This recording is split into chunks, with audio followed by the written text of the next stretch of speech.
and we'll get going. Here we go.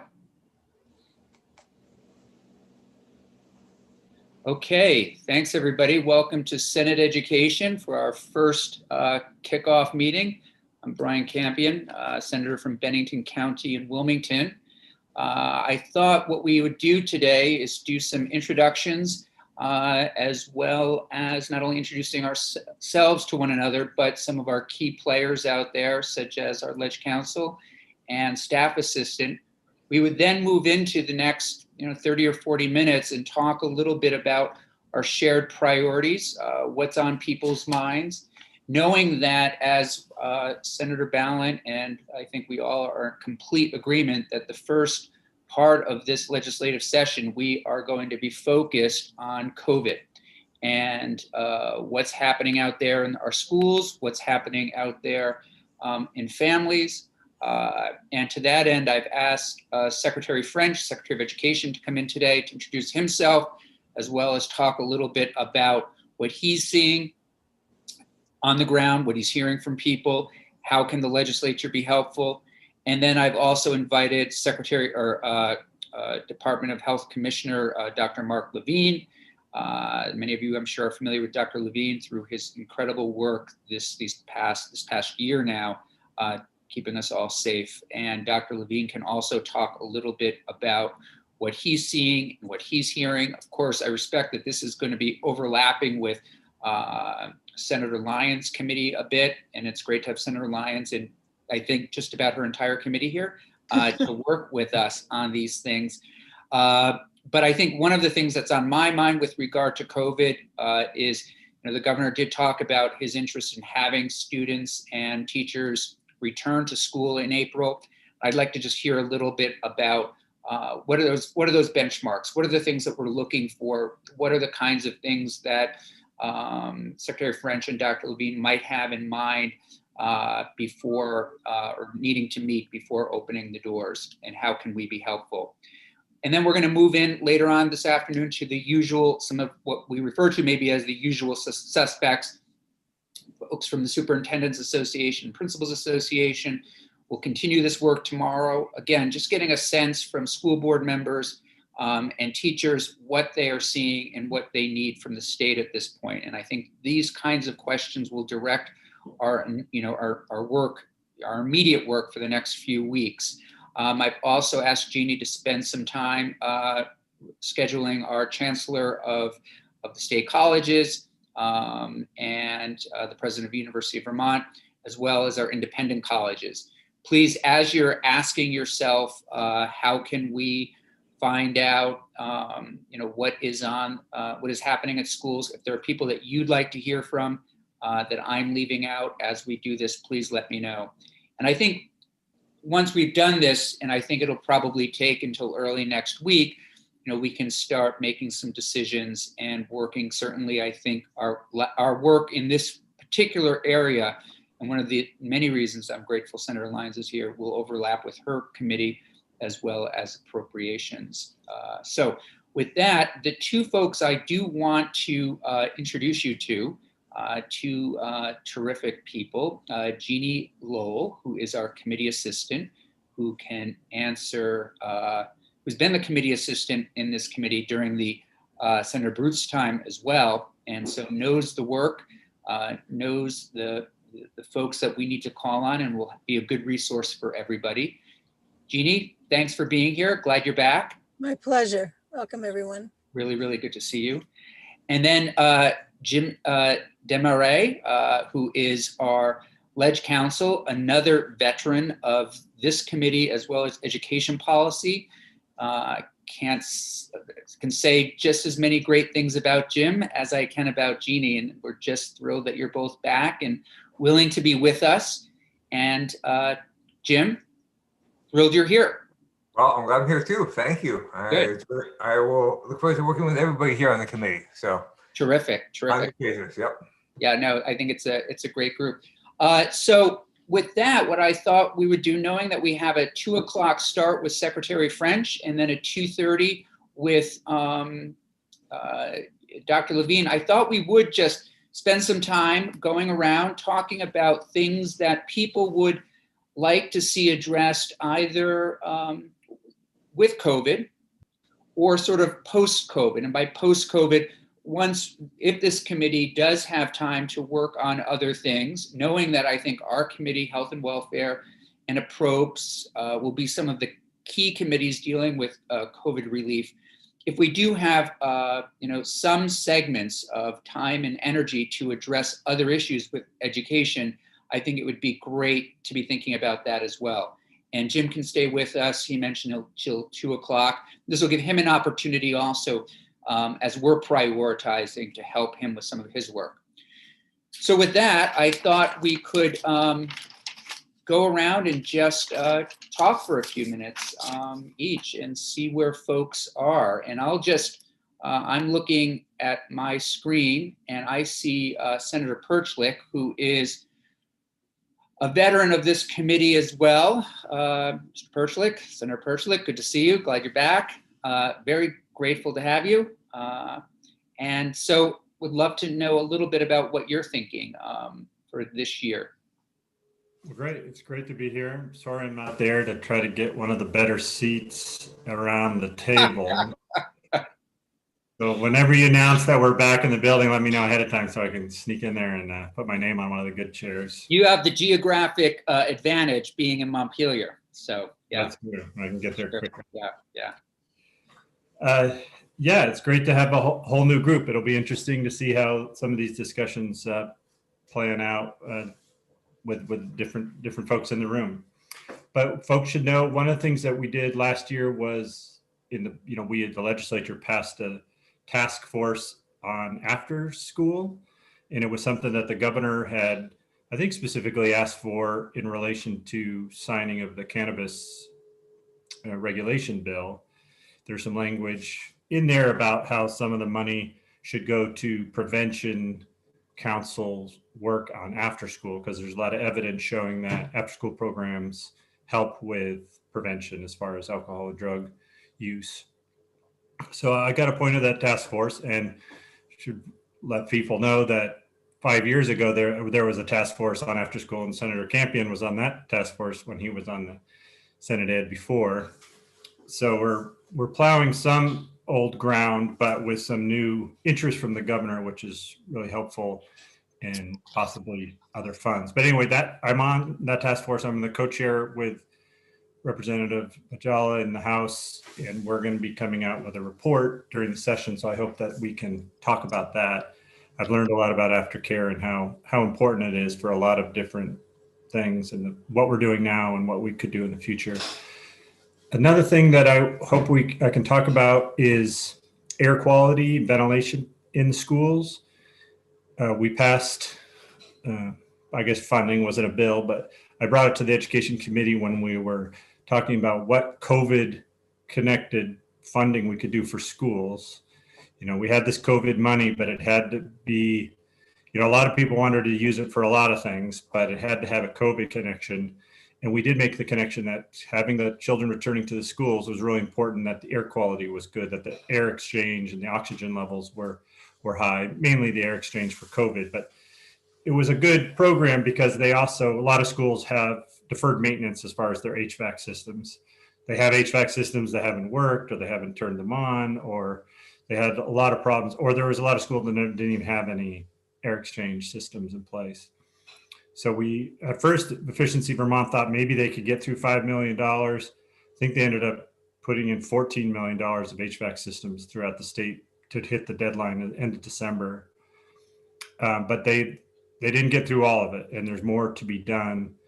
And what I'm thinking is doing something similar to we did with lead in schools, lead in the drinking water, or in any water that could be drunk in schools, where we set a standard, and we said all schools need to meet these standards as far as lead levels in school. So I'd like to do the same for air quality. And there are standards out there.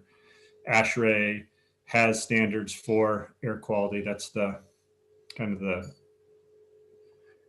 mechanical engineer's standard for what a room, especially a classroom, should have.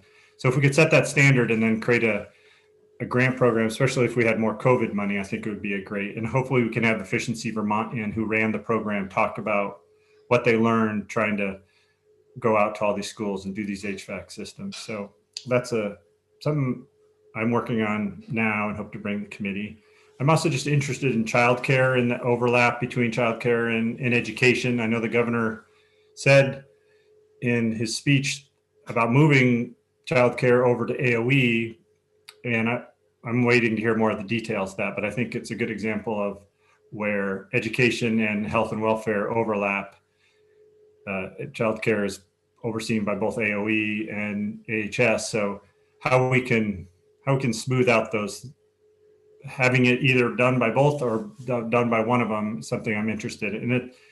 In what I've learned in aftercare discussions is a lot of the same problems with having two different programs, two different masters, so to speak, and two different agencies can be a problem. And I'd like to work with that with Senator Lyons and all of you.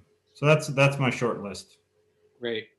And thanks so much for your work last year on ventilation and the HVAC work. I know it made a big difference, and you should be, hopefully you're getting the kudos you deserve for it. It was pretty incredible. And I know Senator Baruth mentioned it to me recently as well and took me through the complexity and the work you did on it. So thanks for that.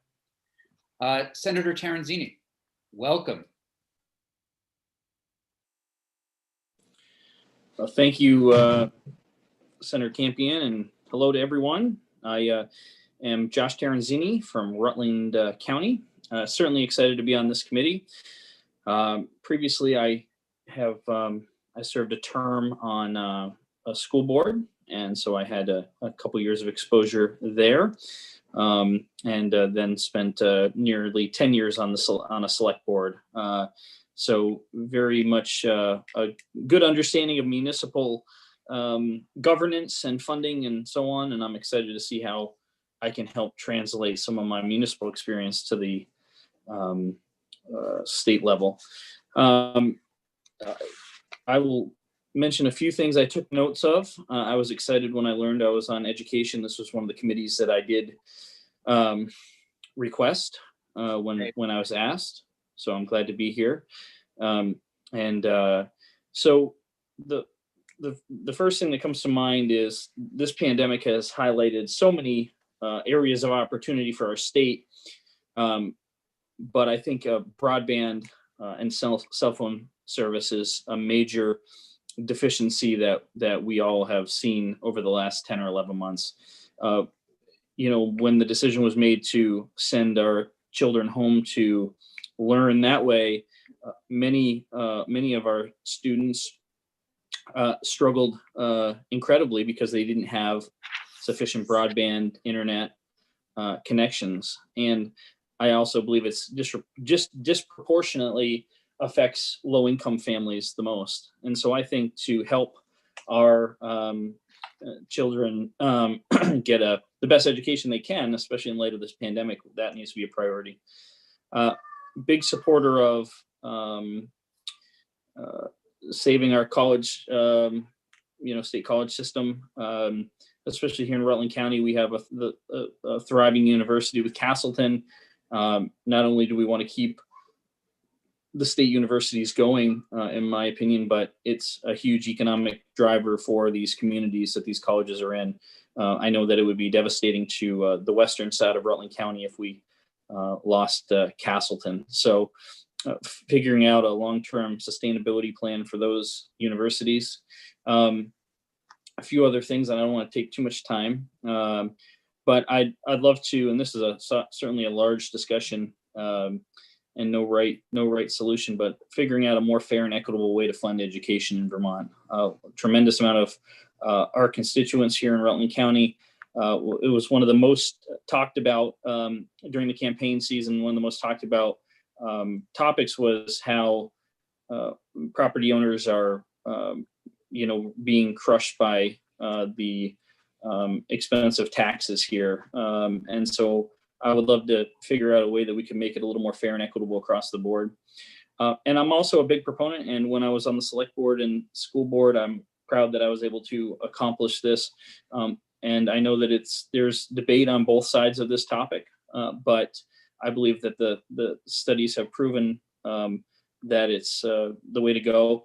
And I would love to see the state offer more funding and grants for each school district to decide if they wanted to have a school resource officer in the schools. And when you look at what deters a shooting or an intruder in a school, the number one thing is having a police officer or school resource officer there.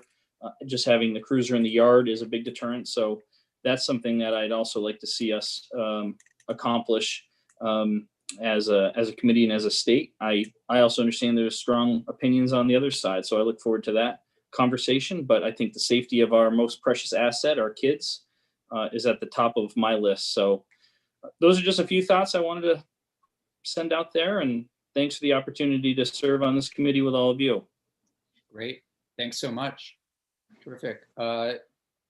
Keeping the theme of Rutland County, Senator Hooker. Thank you, Mr. Chair. I was pleasantly surprised to be assigned to education. This is my first time being on the Education Committee, and so I have a lot to learn, but I'm certainly realizing that, the overlap is significant. I feel as if I should have recorded maybe what I said in Health and Welfare this morning, because we have the same issues here. There's childcare, there's food insecurity, there is housing and workforce development. I mean, all of these things are going to be imperative for us to look at, and especially in view of what's happened throughout the pandemic. I mean, we've really seen our weaknesses laid bare, and certainly need to address them. But I guess, that, and, Josh brought up the state college system. Again, Castleton is a thriving university. We don't want to see it jeopardized, and we certainly want to make sure that the rest of the system is healthy and can afford an affordable and quality education to all of our Vermont students. So thanks. I'm wondering if, does Castleton now have a new president? Yes. There is a new president. Interim president, I remember Jonathan Spiro. Yeah. Okay. Terrific. I've said it, and I really do mean it. It's great to have Senator Lyons on this committee as the chair of Health and Welfare for many reasons. Commitment to her commitment to clean water, clean air, but also as the chair of Health and Welfare, all the overlap.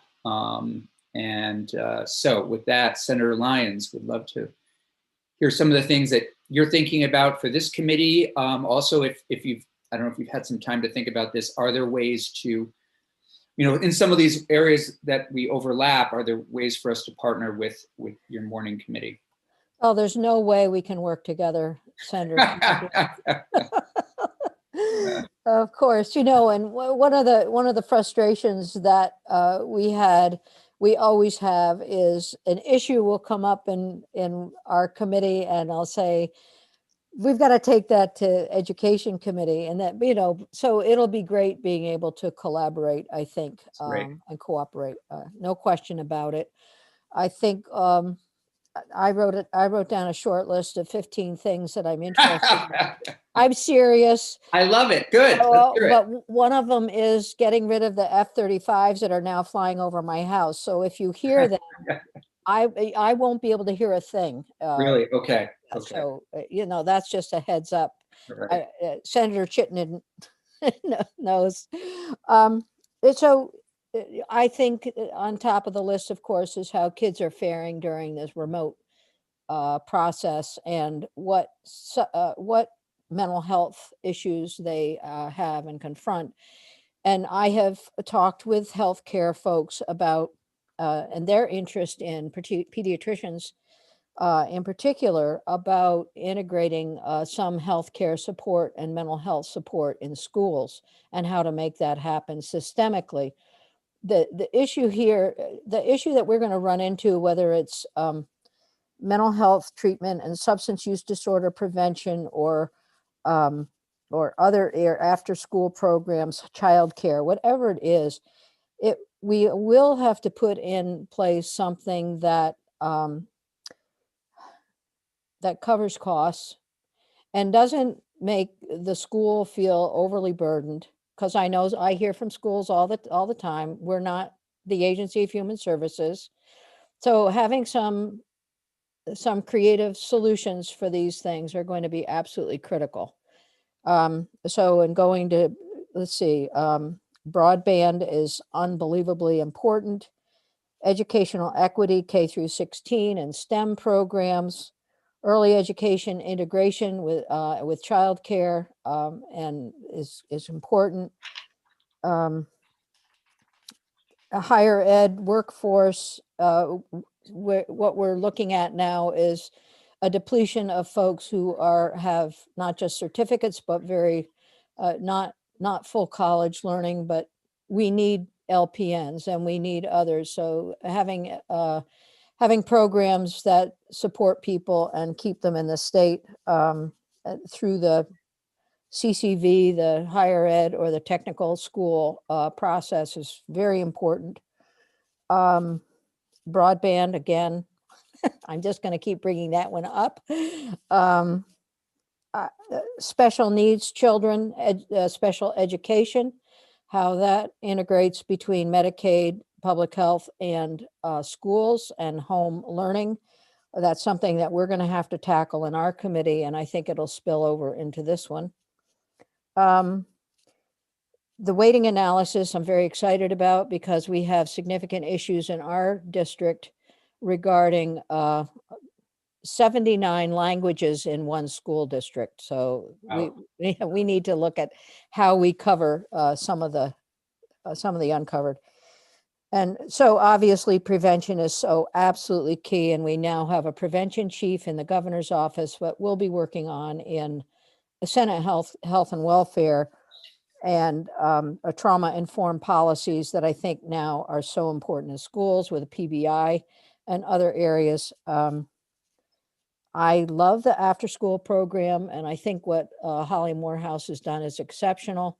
And we need to integrate those programs with our parent-child centers, our child care centers. So there is so much that is in front of us. And then not to mention at the other end of the spectrum, the systemic approach to state colleges and how we look at that. I will stop. I do have one other creative idea that I think we should talk about. Sure.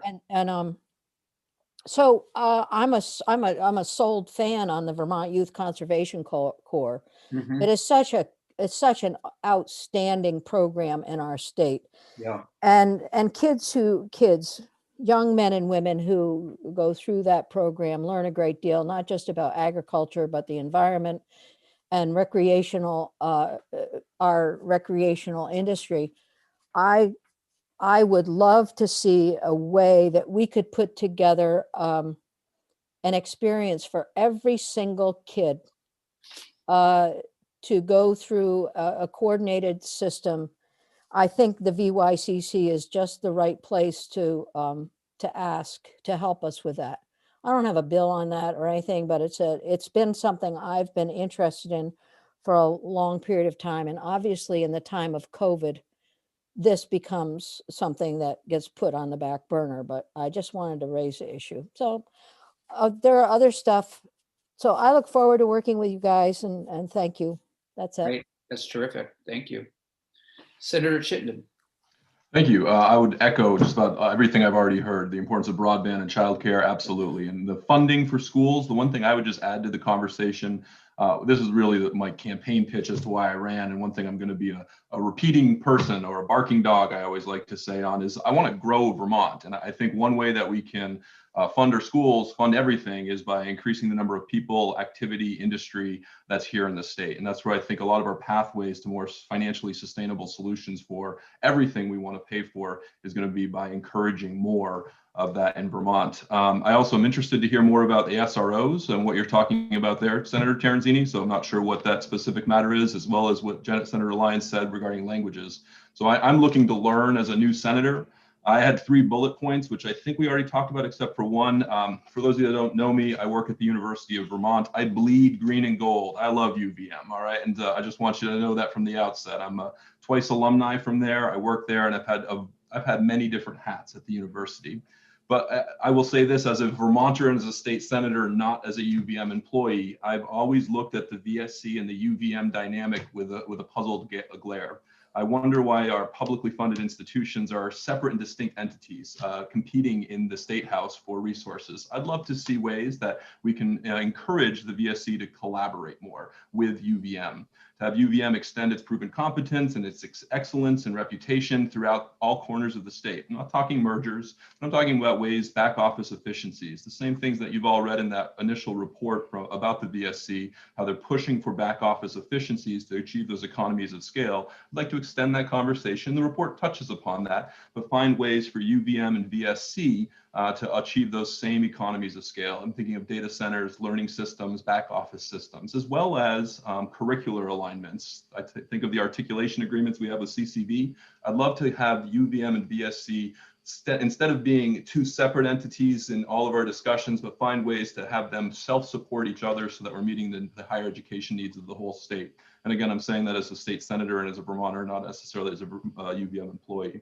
The one thing I didn't hear anybody say that I'd be interested to understand more, by no means do I want to say this is a priority, but I'd love to hear from Beth Pierce, her thoughts, as well as Chair Campion, has to do with the state bond bank for capital projects. I understand this is something we used to do to lower the cost of capital when it came to investments for public schools.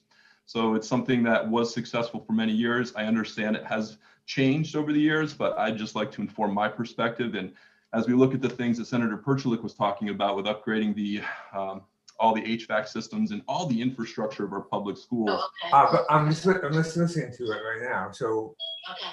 So I just was trying to. Jim, would you mind muting yourself? Jim, you're What are you going to be? there we I go. talk long. I talk too much. I promise I'll be done You're in just a good. moment. I got 2 more bullet points. But really quick, the state bond bank. I think it's worth understanding how we used to use that and how that might be a solution to lower the cost of capital for all of our schools needing to upgrade our infrastructure throughout the whole state. I also want to see how I've been getting, I'm sure all of you fellow senators have, received probably 10 faculty and staff of public schools correspondences with concerns about access to vaccines. So that's where I defer to Senator Lyons. I've deferred to Senator Lyons so much, I hope you'll still take my calls and email Senator Lyons. I keep asking you about vaccinations, health, and welfare. I hope that I haven't bothered you too much of late. The last thing I want to say is it's important being on the education committee. I want to disclose all of my biases. I am married to a public school teacher, Kimberly Chittenden. So all public school teachers have a very effective lobbyist in my home. And I'm also a proud member of United Academics at the University of Vermont. The last thing I'll say is I really see myself as a new senator wanting to help understand the chair's agenda and what you want to see happen over this coming term and how it fits with what makes sense to all of us. So I look forward to hearing Chair Campion what you have on your mind. Great. Thanks, everybody. That was terrific. And certainly my priorities are really everyone's priorities, but there are a few things that I'll just mention that I've been thinking about as well. People, have already spoken about the state colleges. I'm really, one of the things that continues to be on my mind, and I think we're going to get a bill on this, and that's civic education. You look at what's happened in this country over the past week, you look at some of the things that have transpired. Where are we succeeding and where are we failing around civic education? I don't know the answer to that. I think it's more than just understanding, how a bill becomes a law. I think these things are important. I think it's important to understand the courts. But what is it that, I'm a big believer that one of the roles of education is to create an informed, active citizen, an active participant in our democracy. And so I just put it out there. It's something that, I have different ideas about as to how to go about it. But at some point I'd like to have that discussion and bring some people in to sort of, have a back and forth around, what can we do in our schools, what things might happen outside of our schools. I think Senator Lyon's example of what happens with the Vermont Youth Conservation Corps is a great one. I mean, is there a way to think about this civic education, an equivalent? Are there things that should be happening at the Governor's Institutes? Are there things that just should be happening in our schools that aren't? So certainly civic education is a big conversation, but it is something I'd like to talk a little bit about this year. I'd also like to talk about what it's like to be a teacher in Vermont. I'd like to hear from teachers, and we'll start this conversation a little bit tomorrow. But what is it like to become a teacher? What are the things that people love about this profession? But in particular, what is it like to be a teacher in Vermont? And how can we support those people that are on the front lines in doing this work every single day? I agree with the early childhood education. In different ways, I think people have talked about school building safety. My additions to that would be continuing with the lead bill. I will get an update next week on where things are with those issues. I know that this committee looked a little bit, or Senator Bruce has raised the point of PCBs that are up, and those of you in Chittenden County know better what's happening with the school up there. What are the standards? What are things? And these what is great, and I'll stop saying it, the overlap with health and welfare. These are things that maybe our committees can partner on. Radon in schools. I mean, what are the buildings like? What is the health of these buildings that our children go to every day? And then connected up to that, of course, is what Senator Chittenden and others have talked about. How do you fund it? I think the only other couple of other things, literacy. One of the things I would like to get an update. I mean, it seems like just a never-ending conversation, but how can we make certain that our youngest Vermonters are reading and writing at grade, at grade level? And there are a lot of things out there to help teachers to do this work in the classroom. I'm interested in looking at that. And I'm interested in supporting the Agency of Education to help with that kind of work. And down the road, I'd like to hear from the agency just a little bit about where things are at, where they see literacy rates at in this state, and how can we assist those teachers doing that incredibly important work. I'll start taking a look at reports that I know that were done, and I think Senator Perchlik might be able to be helpful with this, and others, around either the weighting study, the reports that have been put forward on how to work with our state colleges, those kinds of reports. I know that there was some literacy work also done. There's a literacy report. I'll try to, not inundate everybody with reports, but try to do some curatorial work, if you will, and try to get you what might be some of the more important reports that I think were important over the past few years. And then we can always share with one another other reports that people find important. And not only looking at the studies and reports that have been issued by the state, but other things that perhaps have been done nationwide. I think that is it. I think the final point before we start hearing from Secretary French in a few moments is, how do we now, one of the things that I think we're going to be grappling with is, and I don't like this term, but catching students up. I think Senator Terenzini mentioned it. I think others, students have been in a setting now, home, online. I know my nieces and nephews also. And, I think different families have been able to handle this better than others. Thinking back to my childhood, where both parents, at least later in life, were both in the workforce, and to have kids at home, I think it's incredibly hard. And I think there are certainly students that will leave this kind of where they should be, and others, though, that we need to focus on and identify and find out how can we help them. And I know there are a range of conversations going on right now across the country about how to do that. Using some of the summer, identifying students that might need just having school open in some ways as a resource, focusing again on giving teachers the necessary tools to address some of these, if you will, deficits that might be created. The other piece of this, which everybody's talked about, the maybe non-academic piece, if you will, is the emotional component, the psychological component, the trauma, what it's like to be a child right now and having this world and being at home and dealing with not only a pandemic, but other things that might be, influencing one's social and developmental and mental health. So those are a few things that, again, are on my mind.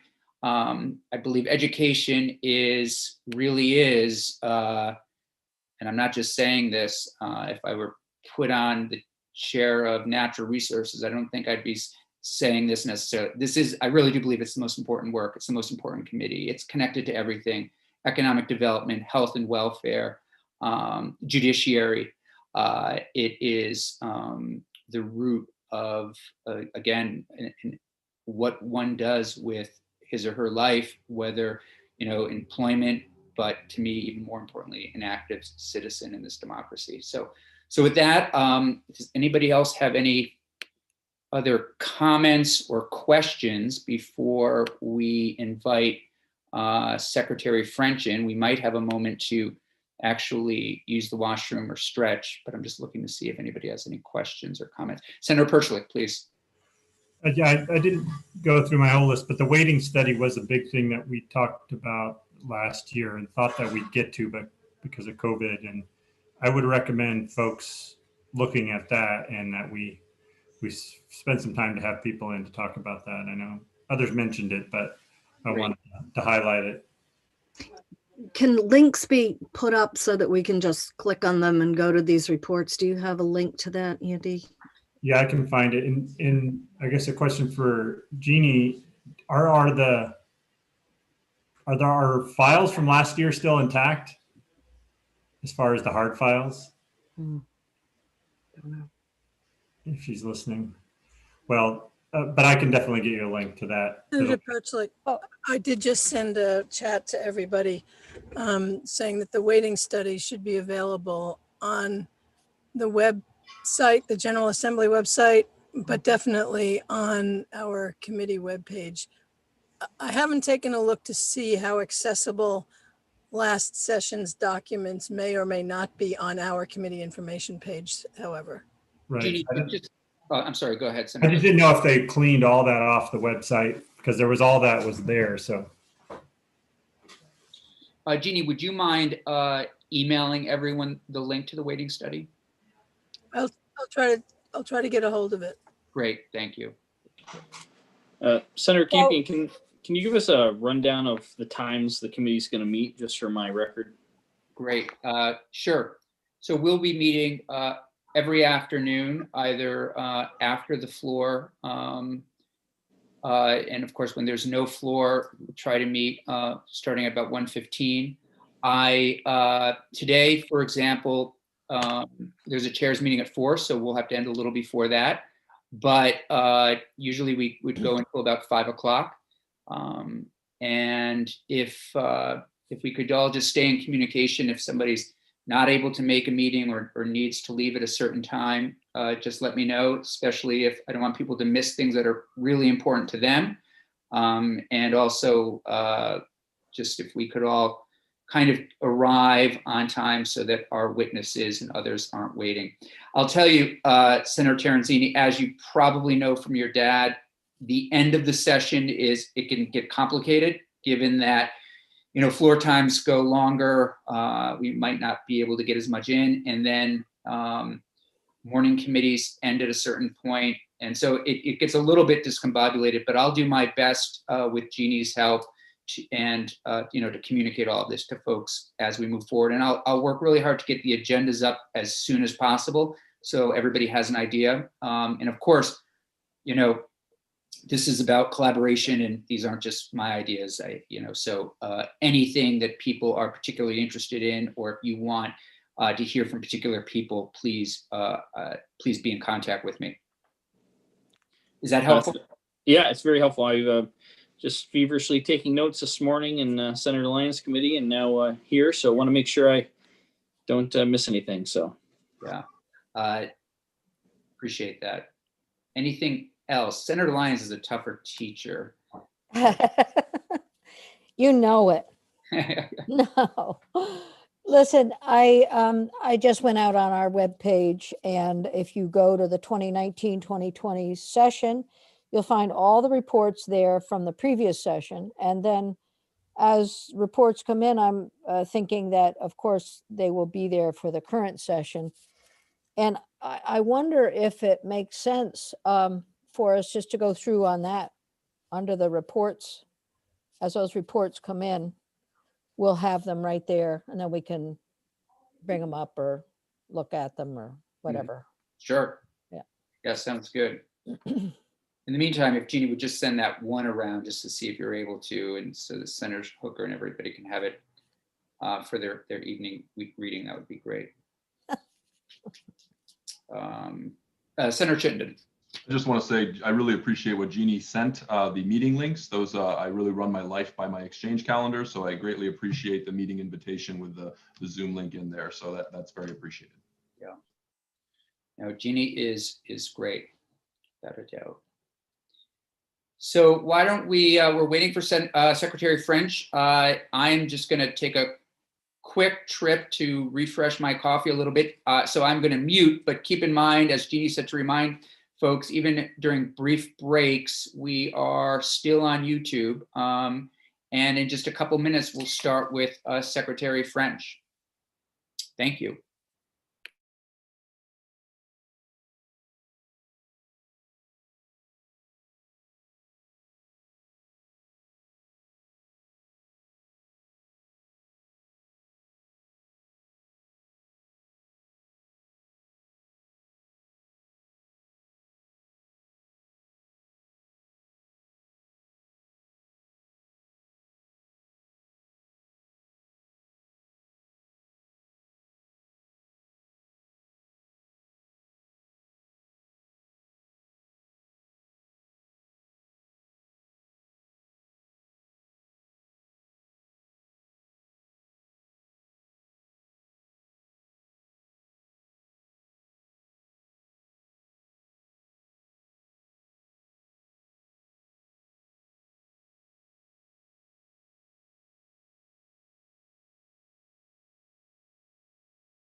Jeannie, is Secretary French here? Yes, he's in the waiting room. Should I admit him? Yes, please.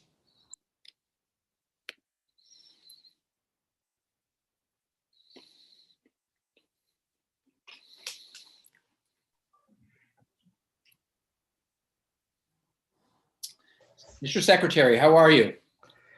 Good, Senator. How are you? Good on this rather chilly Southern Vermont day. Yeah, it's a gray one, that's for sure. It is great.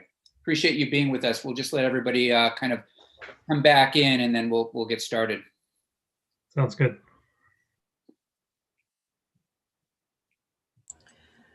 Senator Campion, Yes. I've made Secretary French a co-host so that he can navigate through his document. Terrific. Wonderful.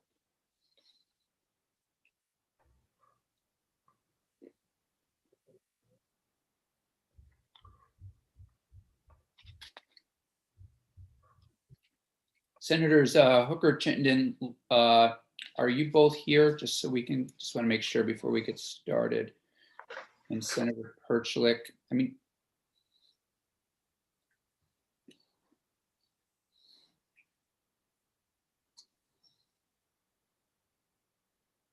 here we go.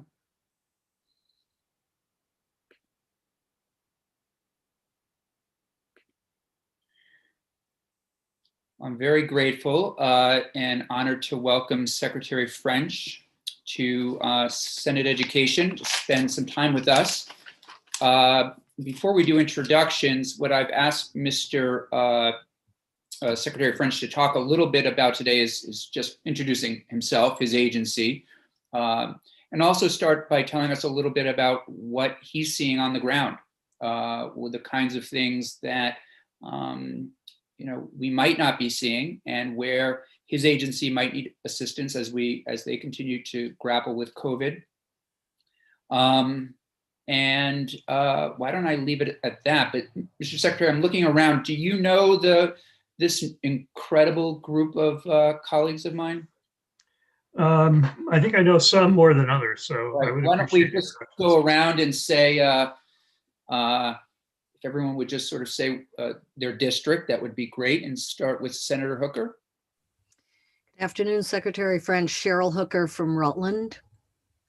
I know you know Senator Lyons, but go for it. Jenny Lyons, Chittenden County. Senator Chittenden?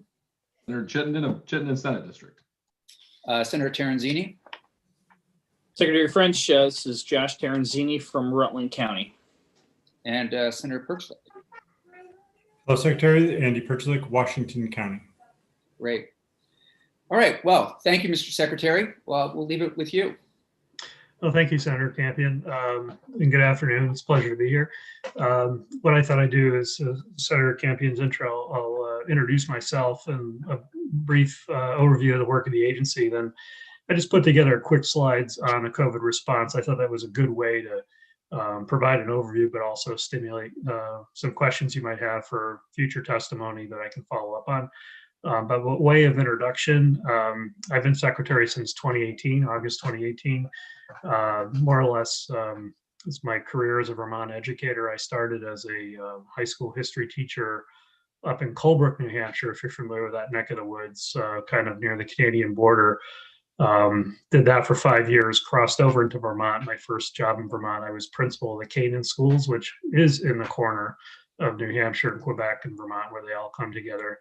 And I was 7 years a principal. It was a pre-K through 12 school. At the time, I had about 300 students. And then became superintendent there for 3 years. Was the Essex North Supervisory Union, which is Norton, Canaan, Leamington, Bloomfield, Brunswick, and most of the unincorporated towns and gores today.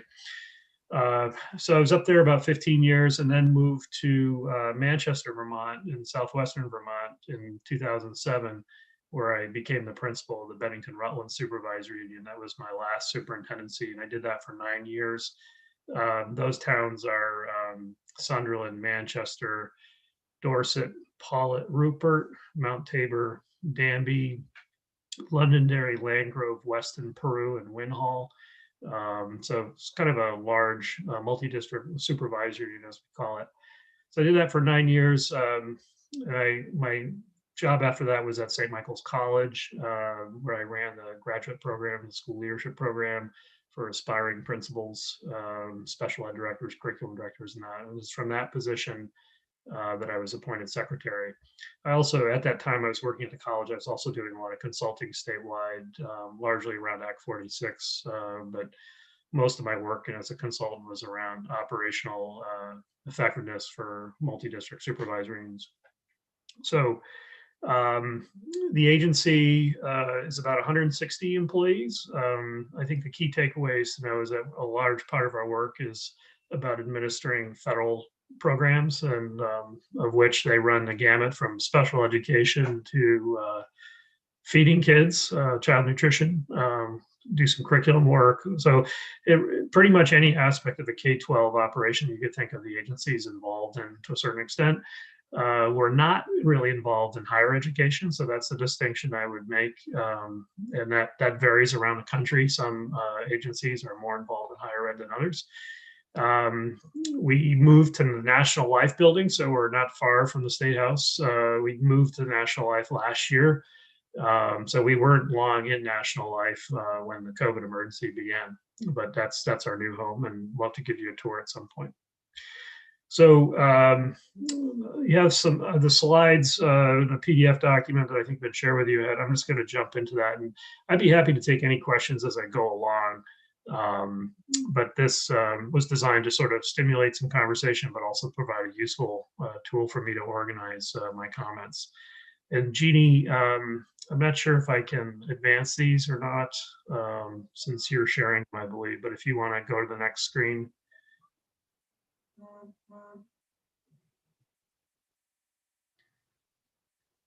Thanks. So I thought I'd start off by talking about what our response has been to COVID. And it's, these are my terms. They're not ones that we use often, but this is just, when I reflect back on the experience, really, I break it down into phases, and we're still kind of in phase 3 and phase 4. But the first phase of this response in education, I call the emergency response. There was a state of emergency declared. We literally shut down our school system overnight, and had to figure out how to keep it working in a full remote situation.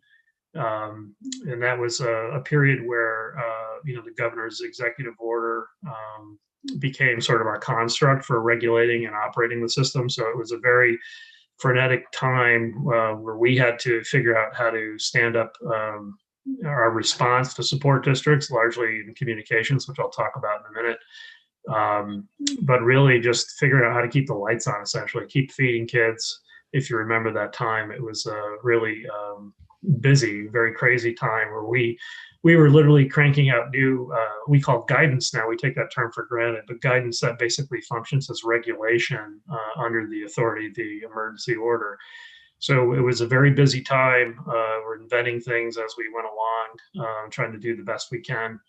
And I say that goes from March to June. Somewhere around June is when we had to start thinking about reopening school in the fall.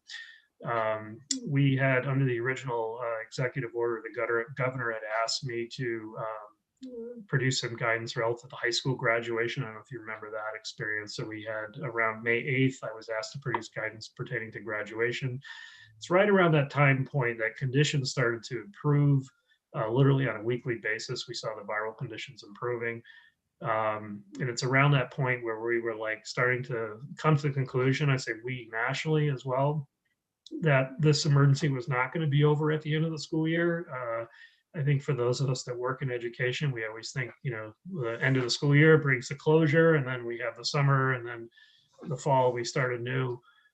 It started to really sink into everyone that the emergency was not going to be over with the school year, and therefore the summer was not going to be about remediating all the negative impact of the emergency, that we had a bit of breathing space, but really the summer was about planning for the fall and the next phase of the emergency.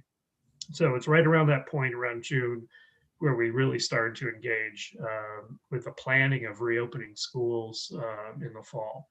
And that became the big scope of the work, which is where we, working closely with the Department of Health has just been wonderful in a leadership role in so many different aspects of our response. But particularly on reopening, we've produced a very large, sort of comprehensive reopening document that's very prescriptive in some ways about the mitigation processes schools must use to operate safely. And I can get more into all of that. That's when the Coronavirus Relief Fund was coming out and so forth. But all of that was really focused on logistics. It wasn't so much focused on education. It was really about how do we operate schools safely. And it was around the end of September when we were starting to congratulate ourselves, like mission accomplished, that went really well.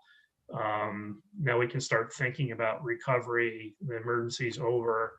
And somewhere around Halloween, the conditions started to deteriorate pretty rapidly again. And we knew through this holiday period that we're in now, that's why I sort of draw the demarcation around phase 3 around the end of September. You know, we sort of had completed the reopening of schools, but now we're sort of in this continuous operation mode until we can shift into recovery. And that's kind of where we are right now. We're kind of getting ready to pivot, I think, towards recovery, but this continuous operations has been about just getting more comfortable with daily case counts in schools. You know, we still, knock on wood, don't see a lot of transmission of the virus in schools. But I don't know if you remember back in the spring, a single case of the virus sent shivers through the whole system. And now we've become more accepting and learned to live with the virus to a certain extent.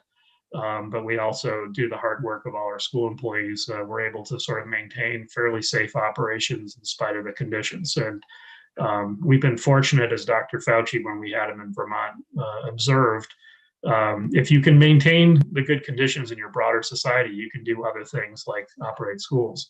So Vermont's been fortunate through the hard work, and you know, Vermonters really accepting the fact that they all have got to work together to allow that to happen. So what we're about to do now is pivot towards what we're calling the recovery phase, in anticipation of warmer weather, in anticipation of the vaccines that will be emerging, and basically all that boils down to conditions improving as compared to where they are right now. So we're starting to do that work, to do the planning, which I can talk about more. And that's really, I think, will be a big part of our conversation with you this spring, is how to really bring our resources to bear to mitigate or address the impact of this emergency on kids. And that's really the central premise of recovery work in education relative to the COVID emergency. So why don't we go to the next slide? So just sort of an overview of what, you know, the folks think about the reopening guidance as the centerpiece of what we've done. And I would agree, it's sort of a precondition of everything else we want to do. We have to, on a daily basis, stay focused on safety. So we can talk about things like remote learning and so forth, but it's really, a lot of it's predicated on sort of the daily attention to detail that allows our schools to operate safely. So just to distill down what now is close to 40 pages worth of prescriptive guidance, this is it in a nutshell. Basically, firstly, we try to prevent COVID from entering the operational environment of a school. And we do that through a daily health check screening that all school staff and all students are required to complete. And I will say, none of these are designed to be perfect. It's really a layered response. When taken together, they reduce the risk. So on a daily basis, all students and staff are required to answer those questions. Do you have symptoms? Have you been associated with someone who's COVID positive? Have you traveled out of state? Certainly the distancing inside of schools, which has had an impact on, you know, what classrooms look like today, wearing masks, and disinfection. And we take some of these things for granted. You know, we opened schools with the requirement that everyone had to wear a mask. That's not the case in every state in the country, you know, so arguably our guidance is not only very prescriptive, but also pretty significant in terms of its requirements. And that's reflected in our sort of positive outcomes, if you will, from an operational standpoint. We still have relatively low case counts inside our schools. So on the one hand, we're very prescriptive in terms of the health requirements. On the other hand, we left it to districts to sort of decide the instructional mode. And this is where we get into the issue of in-person, remote, or some mixture of the two in the form of hybrid. And this approach of sort of balancing the two, on the one hand, requiring very prescriptive health requirements, on the other hand, providing the flexibility wasn't like a political decision. It was based on just, as you heard my background, a real practical understanding of the diversity of our education system. And that's a theme you'll hear from a lot of my testimony, is that there's significant variation across the state, even among school districts, on the conditions in which their schools operate. So not all schools operate in the same manner or have the capacity to operate in the same manner. So we had to allowed districts basically to adjust their operations based on the complex logistics that are involved in holding school every day. And a significant logistical consideration here is the availability of staff. So in any given day, we had a shortage of substitute teachers before the COVID emergency began. Certainly COVID has exacerbated those concerns. But we have staff availability issues, we have transportation issues, you name it.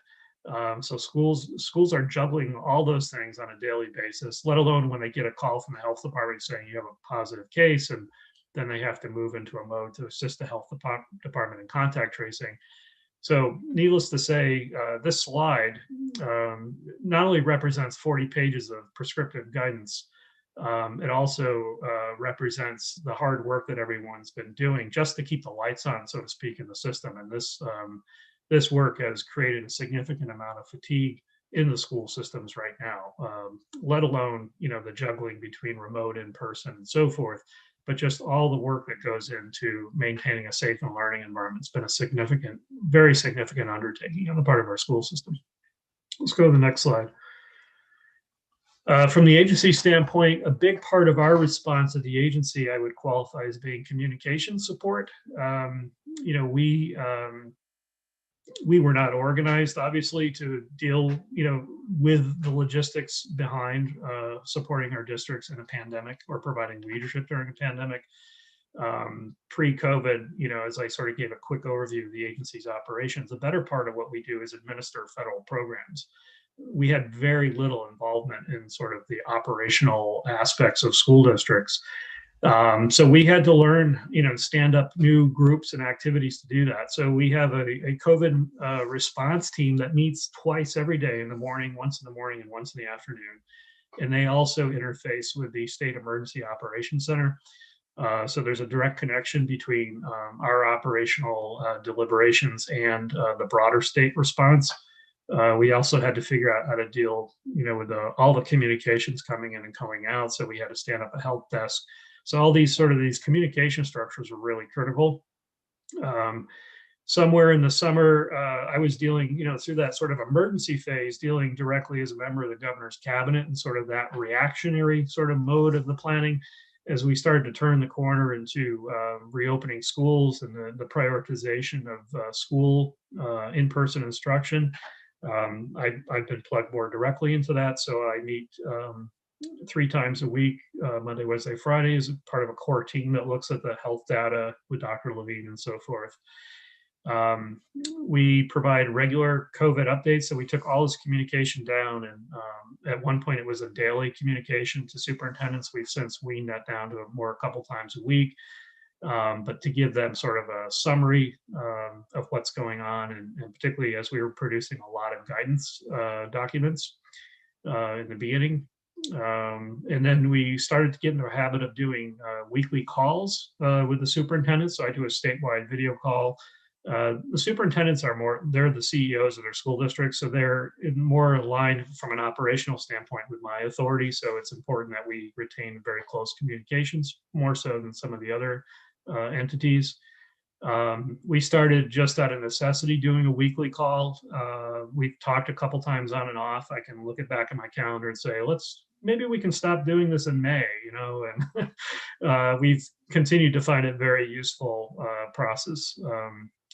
And then similarly, I was contacted by the various advocacy groups, the various professional associations in education, including Vermont NEA, the principals, the superintendents, the school boards, if they could meet with me more regularly. And that's sort of settled off into what we call the advisory group. And that group meets every Friday. And that includes representatives from the Department of Health, school nurses, school business officials. We've got some teachers on there. So it's a group that I think has been really, really useful in helping us stay connected, because it's in many times during the emergency, it's been a very fluid situation, very dynamic situation. So the better part of what we've tried to do, both through the superintendents and the advisory group, is to sort of just convey to folks what the sense of dynamism is. It's like today I'm sharing with you what I know. Tomorrow we might have something new to digest, and just to help prepare the system for the rapid changes that occurred at some points. And fortunately now, as we were after school open, we also have a little more breathing room now, so we can also do some more longer term planning. So you want to go to the next slide? I just want to give you about a 10-minute warning. We have also have Dr. Levine on kind of a tight schedule starting at about 2:30. Okay. Thank you. Great. In the financial support, this will be a big area where we'll be interested in engaging with you on. All this work has required significant financial support. So you're familiar with the CARES Act. I just point out we have a couple terms there, and in education we do use a lot of acronyms, but ESSER and GEAR. So I think you're more all familiar with the CARES Act, or what we call the Coronavirus Relief Fund. Education has its own discrete funding in addition to that. So we have ESSER, which is the Elementary Secondary Education Relief Fund, and GEAR is the Governor's Education Emergency Relief Fund. Those were set up under the CARES Act recently, and the new package of relief, Congress has decided to put more money into those existing programs. So we call them ESSER 2, GEAR 2, and then this thing called EANS, which I haven't come up with a clever way to pronounce yet, but it's a separate dedicated source of funding for non-public schools. The N in there stands for non-public schools. So there's independent school funding basically being secured separately from how it was done previously. Next slide. And so I'll just end on where we're really pushing now is to start thinking about recovery. Not many states in the country are ready to turn towards this work. I think we are probably uniquely positioned to do that, but it's all predicated on conditions improving. So we've sort of come up with a conceptualization of where we think that work should be grounded, and it's in these sort of three domains: the mental health, well-being, re-engagement, and truancy, and academic success. We're now going through a process with working in the month of January with our stakeholder groups to sort of refine what we think the conceptualization should be for recovery, to point the school system to engage in that work. And then we're at the agency, and I'm thinking we're going to be requiring school districts to submit a plan, basically a recovery plan, as a way to point the systems towards that work for a number of reasons, one of which is to make sure that we're making maximum use of our funding in that regard.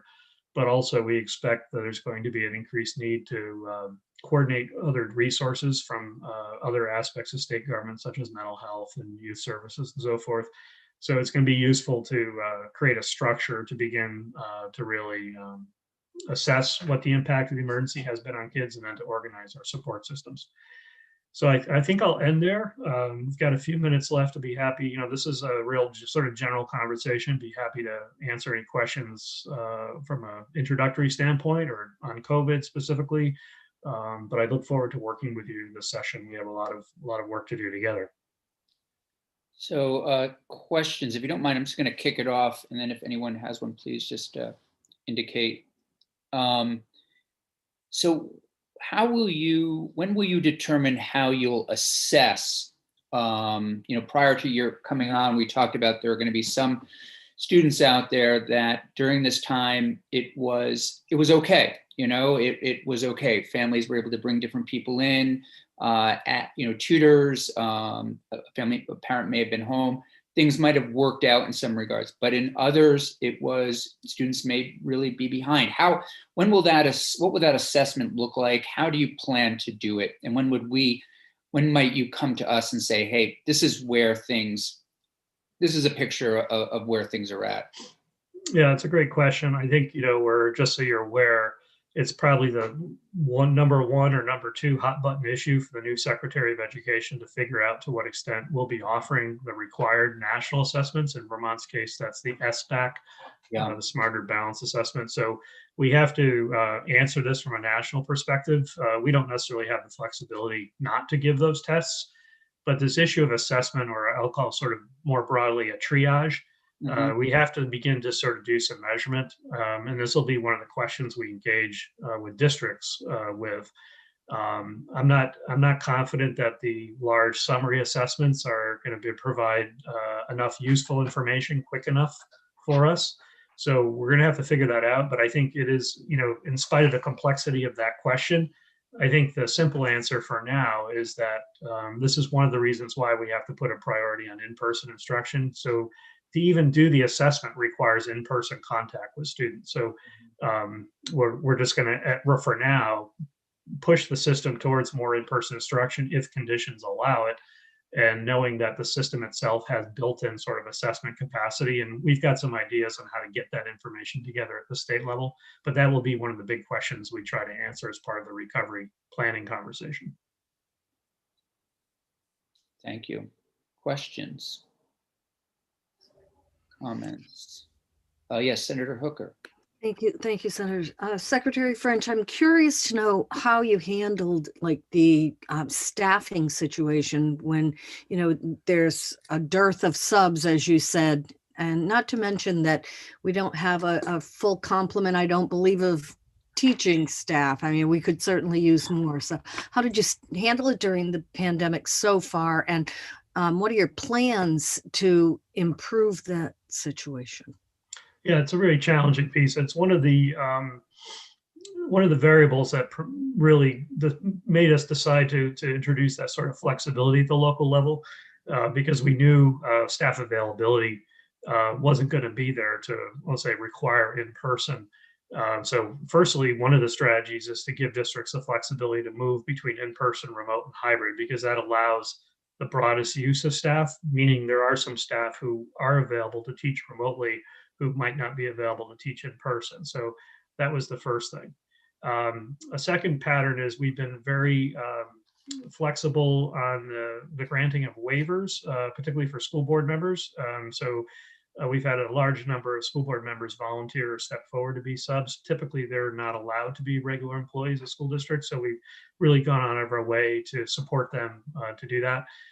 We did convene a task force fairly recently across state government, including Department of Labor, Department of Public Service, which is involved in the fingerprinting for employees, to sort of do some brainstorming inside of state government to see what more we could do. There's no simple answers to this. We have expedited the fingerprinting, the background check process, I think, as best we can. So if there is a school employee that comes forward for that record check process, they're more or less given the front of the line in terms of that processing. But we don't have any simple answers. Once again, it's part of a demographic challenge that existed prior to the emergency, and it's one that's going to be with us after the emergency. So I think it's just in terms of stimulating conversation for future policy, I think this issue of pipeline and teacher development will remain a concern going forward. As I was traveling around with Act 46 in particular, I often observed in districts that we'll probably see schools closing not because of as much as students declining, but due to availability of staff. We're going to have real staffing shortages in the near future. So anyway, no simple answer, but. If I can follow up on that, I mean, we're thinking in terms of mental health for kids who have been affected by COVID. What does the department have in place for staff, for teachers? We don't currently have any staff directly related to mental health services. So that's been more or less a partnership with the mental health department in that regard. So once again, our agency was not really configured for direct service support. We've been meeting regularly with the Department of Health and the Department of Mental Health in particular on these issues. We have sort of a regionalization of these services out in the landscape. We have what are called designated service agencies. We think they're going to provide an important role in the recovery phase. So that's one of the reasons we want to get everyone organized so we can start really allocating those resources based on need. Does anybody have a final question before we move to Dr. Levine? Secretary French, thanks for all that you're doing. Greatly appreciate it. We'll have you back, certainly. But Senator Lyons. I used my screen hand, so. I apologize. You didn't see it. That's okay. Listen, I think Senator Hooker actually sent the question in the direction of mental health, and it would be good to hear some updates on how that's going. And we'll also hear about it in our committee. I do have a question. I'll leave the capital question aside for now in terms of improvements to some of our schools that really need it. But of course, physical education and exercise and participation is so important to brain health. And I'm just wondering how you are planning for the future to ensure that kids get that that outside or inside exercise experience that helps them develop intellectually and emotionally. Yeah, I think you see that emerge in our preliminary planning on the topic of engagement. There's been a lot of conversation about truancy. I think, truancy is more or less just sort of the tip of an iceberg of our broader issues of engagement, including social engagement of all the activities you named, athletics, music, just the daily, interaction with teachers and their fellow students. All those things are just, foundational to us being able to move into recovery. So we put them into the broader heading of engagement or re-engagement. And that's going to be an important focus, conceptualization of our recovery work, no doubt.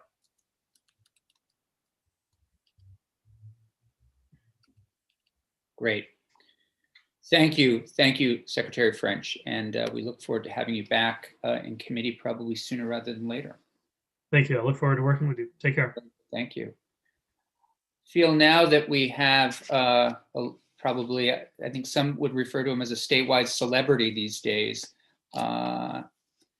Dr. Mark Levine, who has done, I think we'd all agree, just incredible work. So grateful for him being in the position that he's in. And Dr. Levine, I believe David Englander is also in the waiting room, and he will be joining us if Jeannie would let him in. I suspect you invited him to join you.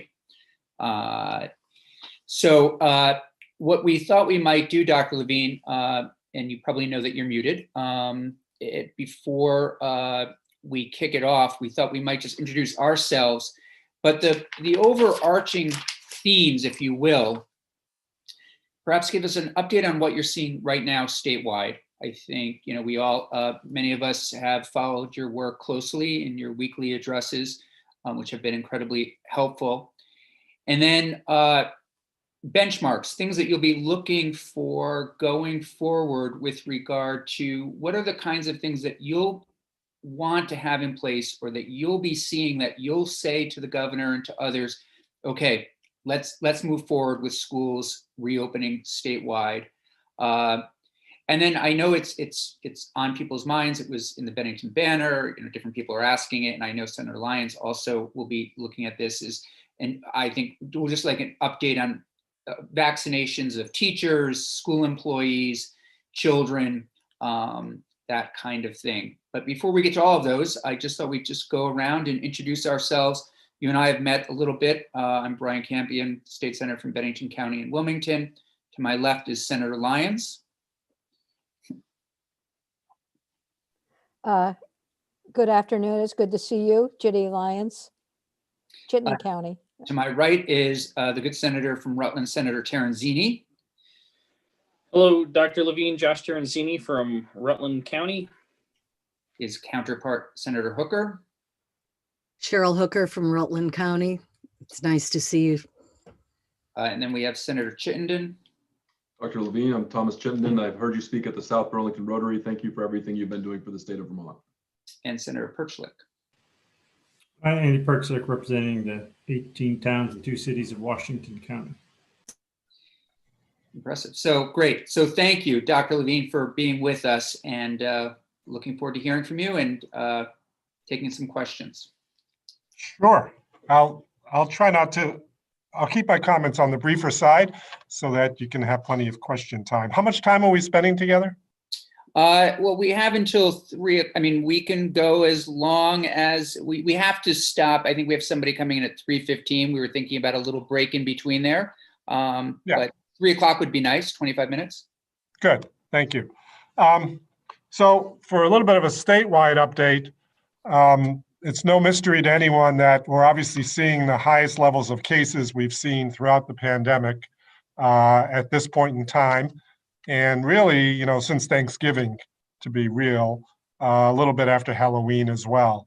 Not to not feel good about everything that happened between March and that time, because we did as well as one could do as a state. I always like to say that if we were an island, like things would be even better. And we've tried to function as an island literally through the pandemic, and pretty successfully, because when you look at what's going on, even regionally, we stand out so differently than the rest of the region, even with Quebec on top of us. So I always wondered how long we could maintain that stance, and we continue to maintain that stance in a relative way, even though absolute case numbers are up. Our deaths have really escalated to places that we never thought they would go. And as I announced today, even hospitalizations are now on the rise here, though nowhere near threatening the hospital or healthcare system in terms of capacity. But we'll be watching that very closely, needless to say. We, for the longest time, were accustomed to single digits of cases every day, or occasionally in the teens. And here we are, in the hundreds now, when we had a couple days in the 200s. The reality is it's wintertime, people are indoors, people have gathered more, people can't avoid crowds as much as they could before. There may be some pandemic fatigue, preventing as much religious masking and distancing as once was practiced. And the area and the country are on fire. They're all red on the maps. And Vermont looks orange or yellow, depending on which COVID tracker you're looking at. And it's the only one in the continental US.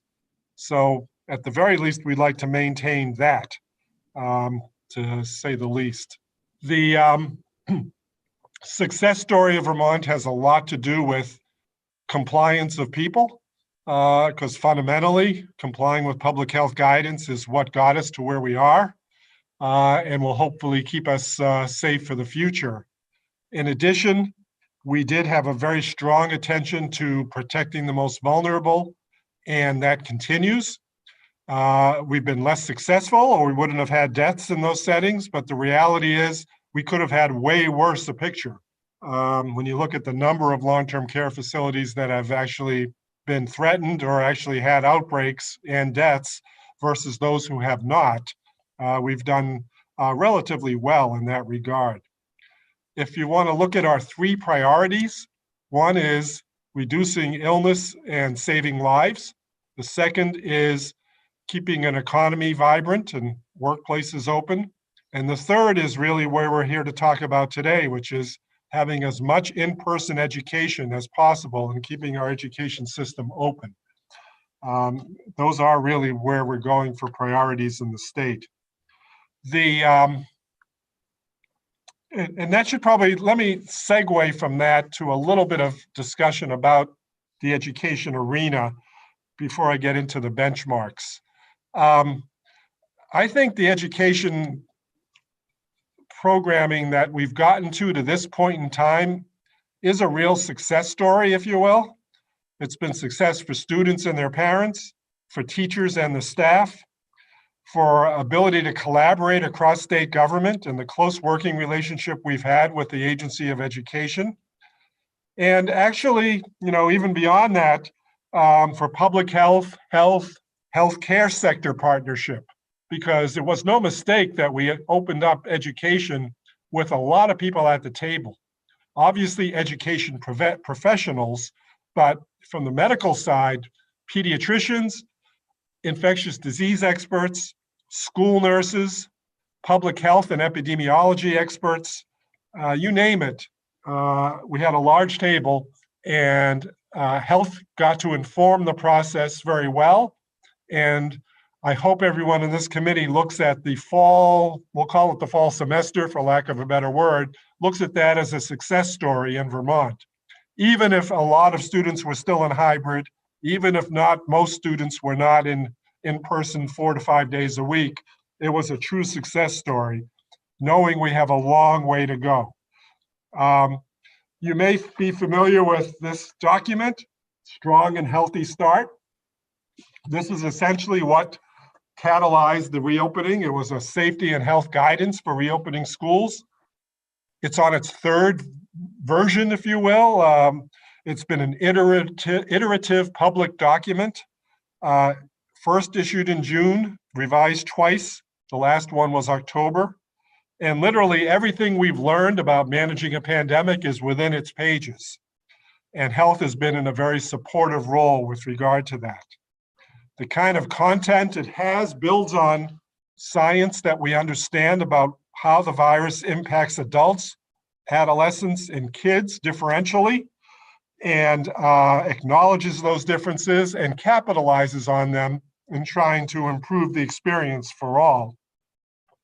Obviously, the goal is to maximize in-person instruction, with a secondary goal being especially in the K-6 population, who have been deemed to be those least proficient and comfortable with the online platform for learning. Not that we should say anybody in high school could learn online and that's a satisfactory high school experience, but this has been the North Star of our experience, is trying to get the youngest kids back into a school setting where they're in person all the time. Lots of objectives that this manual helps with, including prevention, minimizing transmission amongst whoever, containment strategies and how they work even when there are cases in schools, and communication strategies, which are invaluable for the school staff and especially the principals and superintendents when hard decisions have to be made, because on Sunday night they learned they had 2 cases in a school. So really all aspects of student and staff health are discussed in there. Health screening, the considerations you need to take into account if you have staff working there who have chronic conditions, what to do about when we should have a stay home policy, when people are sick, who's included, who's excluded, what to do about cases in school, what to do about testing, what to do about closing schools if, God forbid, it came to that. And all the usual hygiene things, and buses and transportation and kitchen and food services, public use of schools, all of that's sort of covered within. If there's one thing we've learned a lot about, it's that the success of education is intimately tied to the success of the state's overall management of the pandemic. Because we very rarely have closed a school. We very rarely, or at least for more than a few days, we very rarely have had a major transmission of virus event occurring within school. Most of what we see is the impact of people living in their communities being subject to the amount of community spread that they're subject to living their daily lives. So when we see cases in schools, it might be a brother and a sister in 2 different grades who come from the same household. It might be a teacher. It might be a food worker who lives with somebody who was a bus driver who contracted it because of their profession. That kind of stuff, and the safety rails that are built into the school experience with distancing and masking and all of that are protecting the rest of the population, so that those number of cases never really result in a major trauma to the school and inability to carry out the educational mission. And I think that's really, really important. And in that sense, when I talk about the public's role in keeping schools open, it's just that. We're only as good as our communities are, and our communities are only as good as everyone who lives in them behaving appropriately in a pandemic. So that's really how things work. In addition to that, we did start, as you're aware, a surveillance strategy for testing in the adults in the schools. And we've had at various times anywhere from 1/3 to 1/2 of people testing in a given week. And we're again, and maybe Secretary French talked about this, finding very, very low positivity rates. So even acknowledging where you live and what community you're in, the teachers and the school staff are taking their job so seriously that they're actually having about a 1/10 positivity rate compared to the rest of the state. So while the rest of the state is in the mid twos, 2.5, 2.8% positivity, the schools are in a 0.25 positivity. Very, very different. So when you talk about benchmarks and reopening schools, one thing is, again, numbers of cases, raw data like that, positivity rates, how the community is faring with regards to healthcare. Are the healthcare facilities being overrun with cases and reaching capacity, what have you? Do we have adequate testing capability all across the state, which the answer is yes, so that we know that we're not fooling ourselves when we get testing data, but we're actually seeing a broad swath of the Vermont population, both those who are symptomatic and asymptomatic, those who have been exposed, not exposed, those who are under surveillance testing, like teachers, like healthcare workers in different settings, et cetera. And this goes hand in hand with really assessing how we're doing with regards to keeping kids in their school environment and keeping kids in an in-person school environment, because obviously all of those data pieces translate over into the school. With regard to the last thing you wanted me to mention, which was vaccination, you know, the problem with vaccination is we want to make it a good time discussion, and we want to make it the high point of everyone's day. But the reality is we have harsh realities we're facing. We can't vaccinate everybody at the same time. We don't get enough vaccine coming into the state ever, and certainly not predictably. We can't tell one group of people you're not a priority and another group you are. Nobody feels like they should feel like they're not a priority. And they all have good reasons for wanting to be the priority.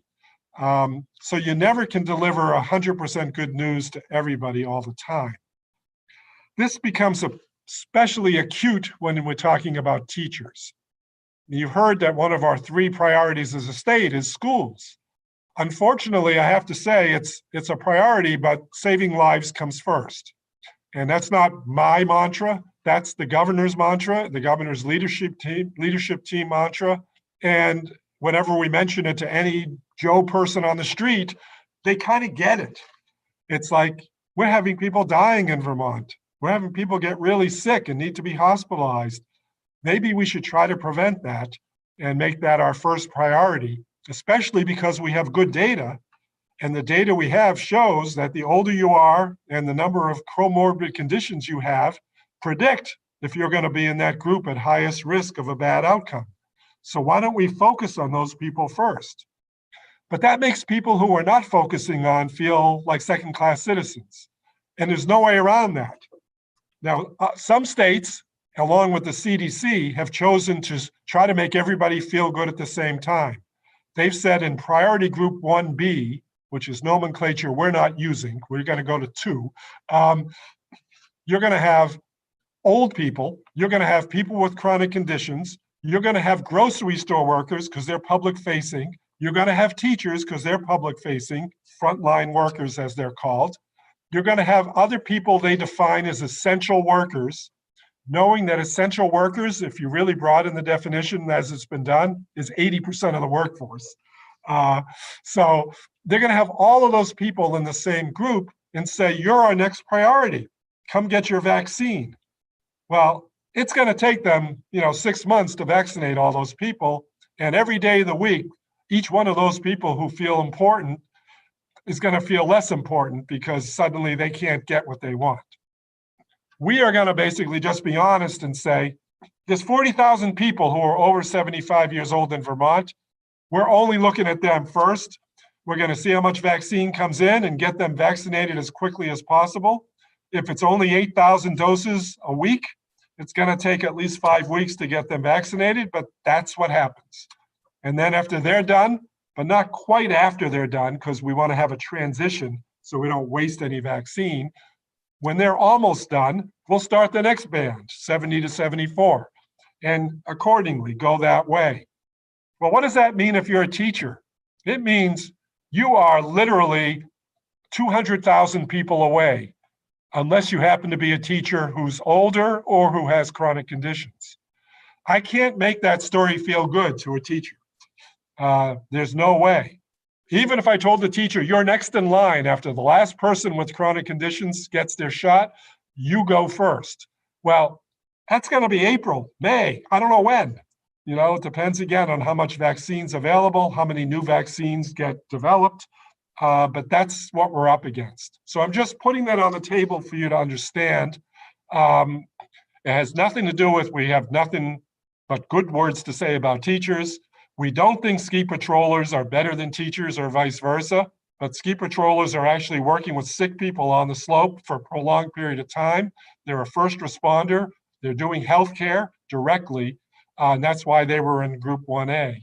It's nothing to do with our prioritizing the ski industry over education by any means.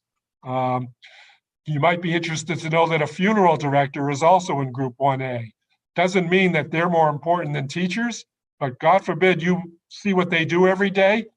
They should have the vaccine. They're dealing with people who have died of COVID, who might have COVID and they don't know it yet because they took a specimen at the time of death and are waiting for it to come back from the lab. And they're with the body for a long time. So I'm just throwing this all at you to give you a little better enlightenment. And I better stop so you have time to get your questions in and tell me what I didn't talk about that you wanted me to talk about. Great. Thank you, Dr. Levine. Senator Perschlick. Thanks, Dr. Levine. I think the ski patrol thing did catch in a lot of teachers' craws. I got a lot of emails about that specifically. And what I assumed was, one, it might not be all ski patrol, because I know, like, my brother-in-law is a volunteer ski patrol. Like, he's not the guy dealing with sick people. He calls in the EMTs that are on ski patrol. So right. I tried to tell people it's not all ski patrol, for one, and two, I'm guessing there's not that many ski patrol. Like, that's not changing the list that much. So no, and they're mostly EMTs. Some are physicians. So you're right. They all have reasons to be first in line anyways. Okay. Other questions, comments? So if I could just go back for clarification, then Dr. Levine. Actually, Senator Lyons, you go first because you probably put your small hand up and I didn't see it. And by small hand, I don't mean your physical hand. I actually mean whatever those little yellow things that are that pop up. I put the little yellow hand up. You're absolutely right. All right. You know,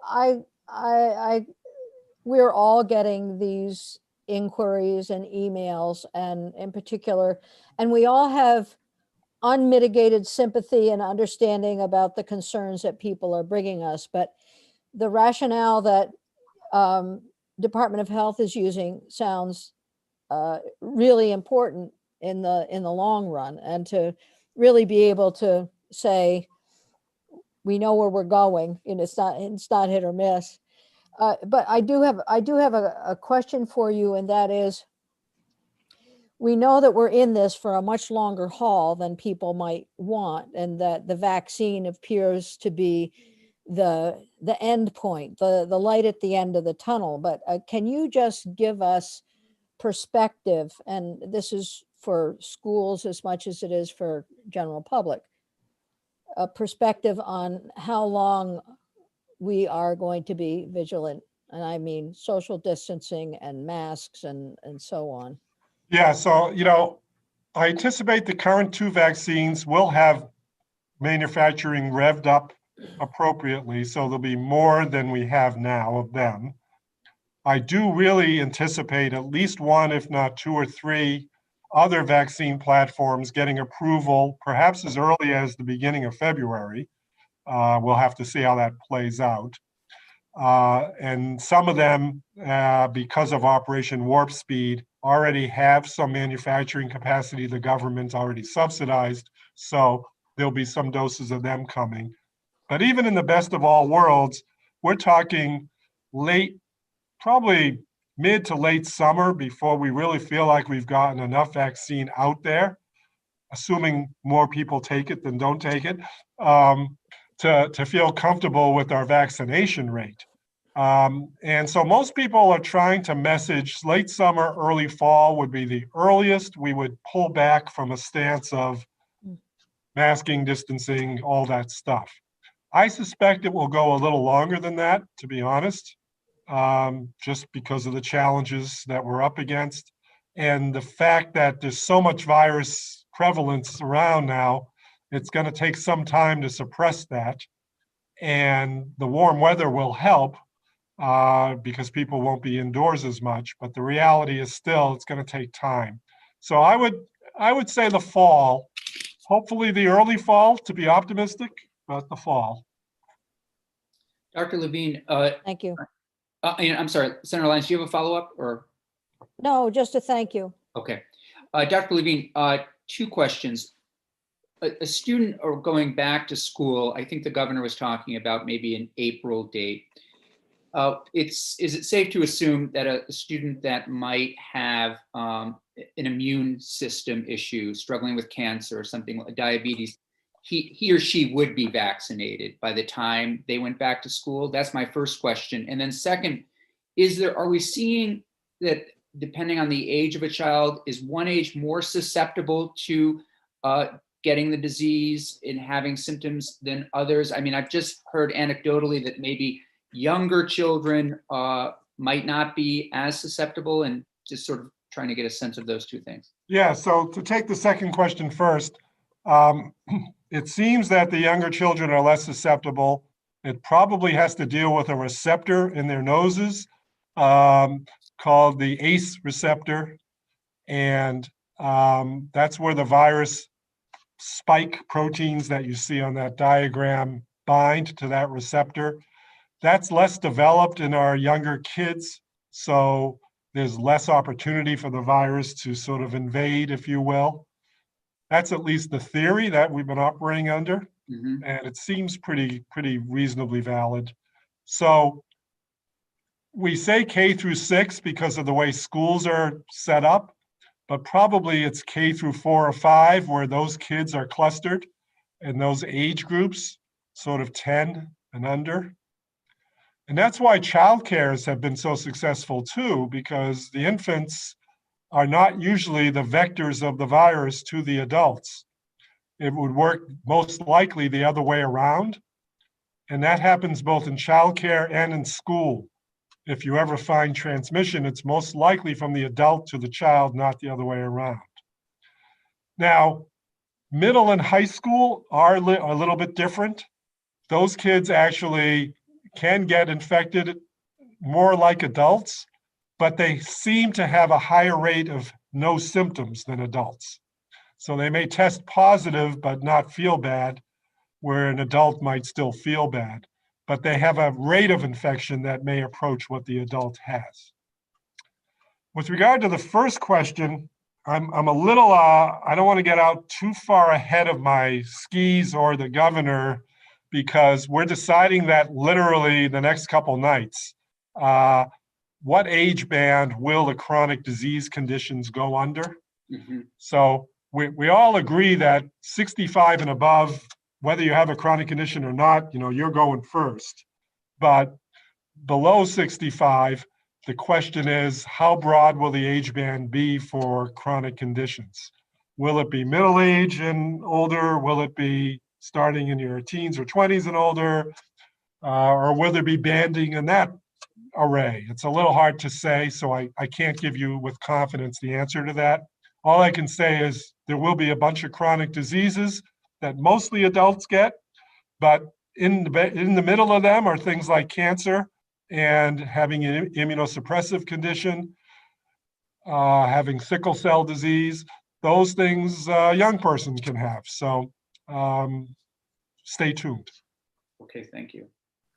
Senator Chiaranzini. Thank you. Interesting. You would think this respiratory disease would be worse off for those with asthma, but everything I've read and seen suggests that asthmatics are not affected any worse than those without asthma. Are you still finding that to be true, Dr. Levine? And our children, we know far too many children have asthma. Are you finding that kids with asthma are affected at all with the virus? Yeah, so I still regard asthma as a risk factor for developing the disease a little more significantly, but it hasn't really panned out to have significantly worse outcomes. There's two kinds of airways disease in human beings, to keep it simple. One is asthma, which we call a reversible airway disease, where there's inflammation and wheezing and cough and shortness of breath. Then there's emphysema, also called chronic obstructive pulmonary disease, COPD, which is more fixed and irreversible, and that's usually from the damage from cigarette and smoking use. But those airways produce the same symptoms, but they don't reverse those symptoms as readily as someone with asthma. So we see the outcomes being much worse in that group because they're already impaired on a day-to-day basis chronically, whereas an asthmatic may be more episodically impaired, depending on the circumstances. And if they're well maintained, they may have lots and lots of days forever and ever that they're doing very well.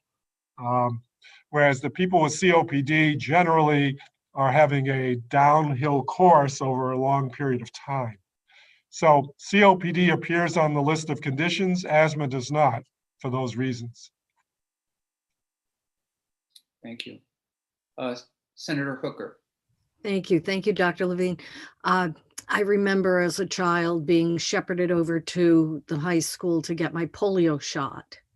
And I'm wondering if thought has been given once the vaccine is available in higher quantities, if that's anticipated as a distribution, a type of distribution for school kids.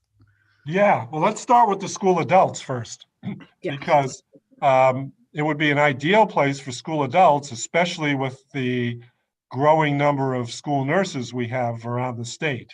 We don't have a nurse for every facility, but I mean, one could work it out because they cover several facilities at times.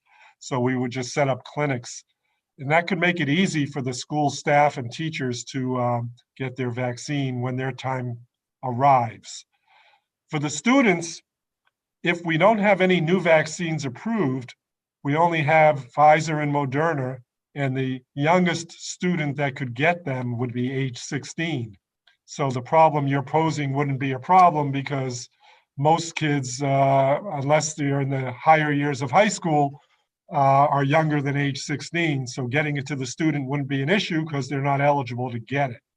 Our hope is there'll be future vaccines that have more pediatric enrollment in the trials and that show the safety and efficacy profile we'd want to see, so that we would then want to give it to the school students on a large-scale basis. And I think the schools would be the place to do it. Why make them all schlep to a mass community vaccination center or to their pediatrician when you could give it all in a single setting as part of the context of a school day? So that's a great thought, but it's right now just a dream because we don't have a vaccine to give them. Any other questions?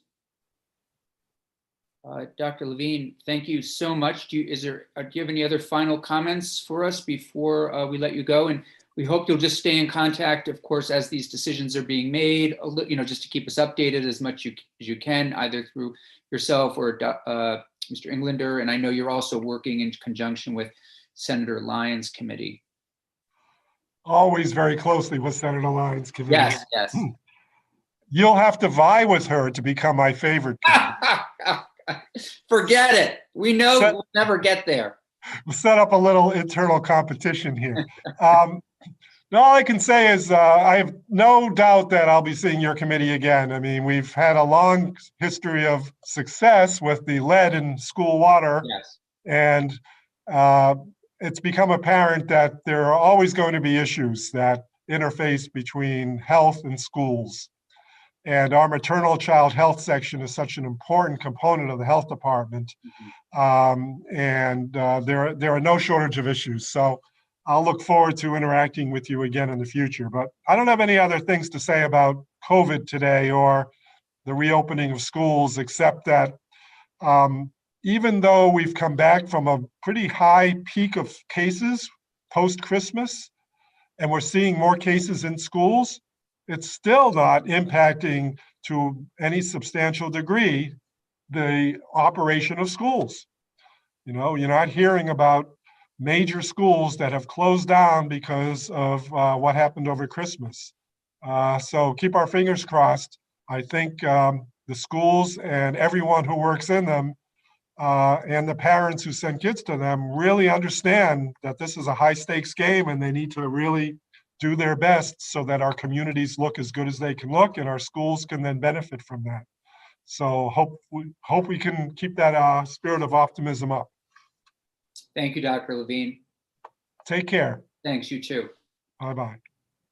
All right, why don't we take just about a little more than a 10-minute break. We'll come back at 3:15, less than 10-minute break, sorry, a little less than a 10-minute break. Come back at 3:15 and we'll pick up with this Principals Association and the Superintendents Association. And as you know, we need to wrap up a little bit before 4 in order for the chair's meeting to start. So if you're going to leave, just make sure you turn, this YouTube is going to continue to record. So just turn off your mic and video. Thank you.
Okay, I'm not sure. Jeannie, are we starting with, let's see. Starting with Mr. Nichols?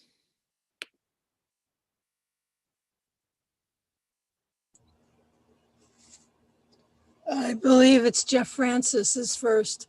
Okay, is he there? Well, he was. Hold on a second. Yes, I'm admitting him now. And David Youngs.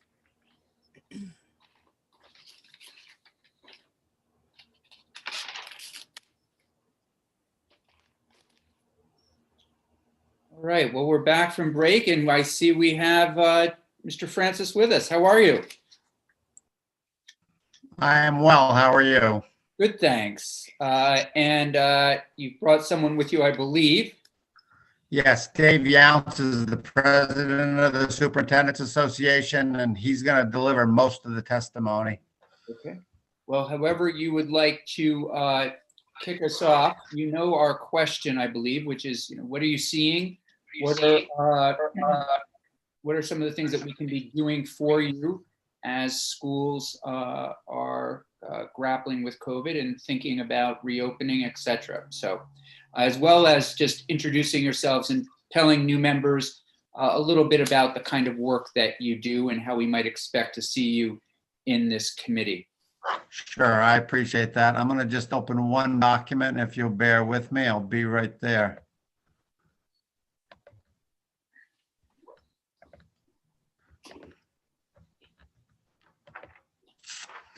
So it's great to be with you all, to see you again. These are certainly extraordinary times. I know you keep hearing that.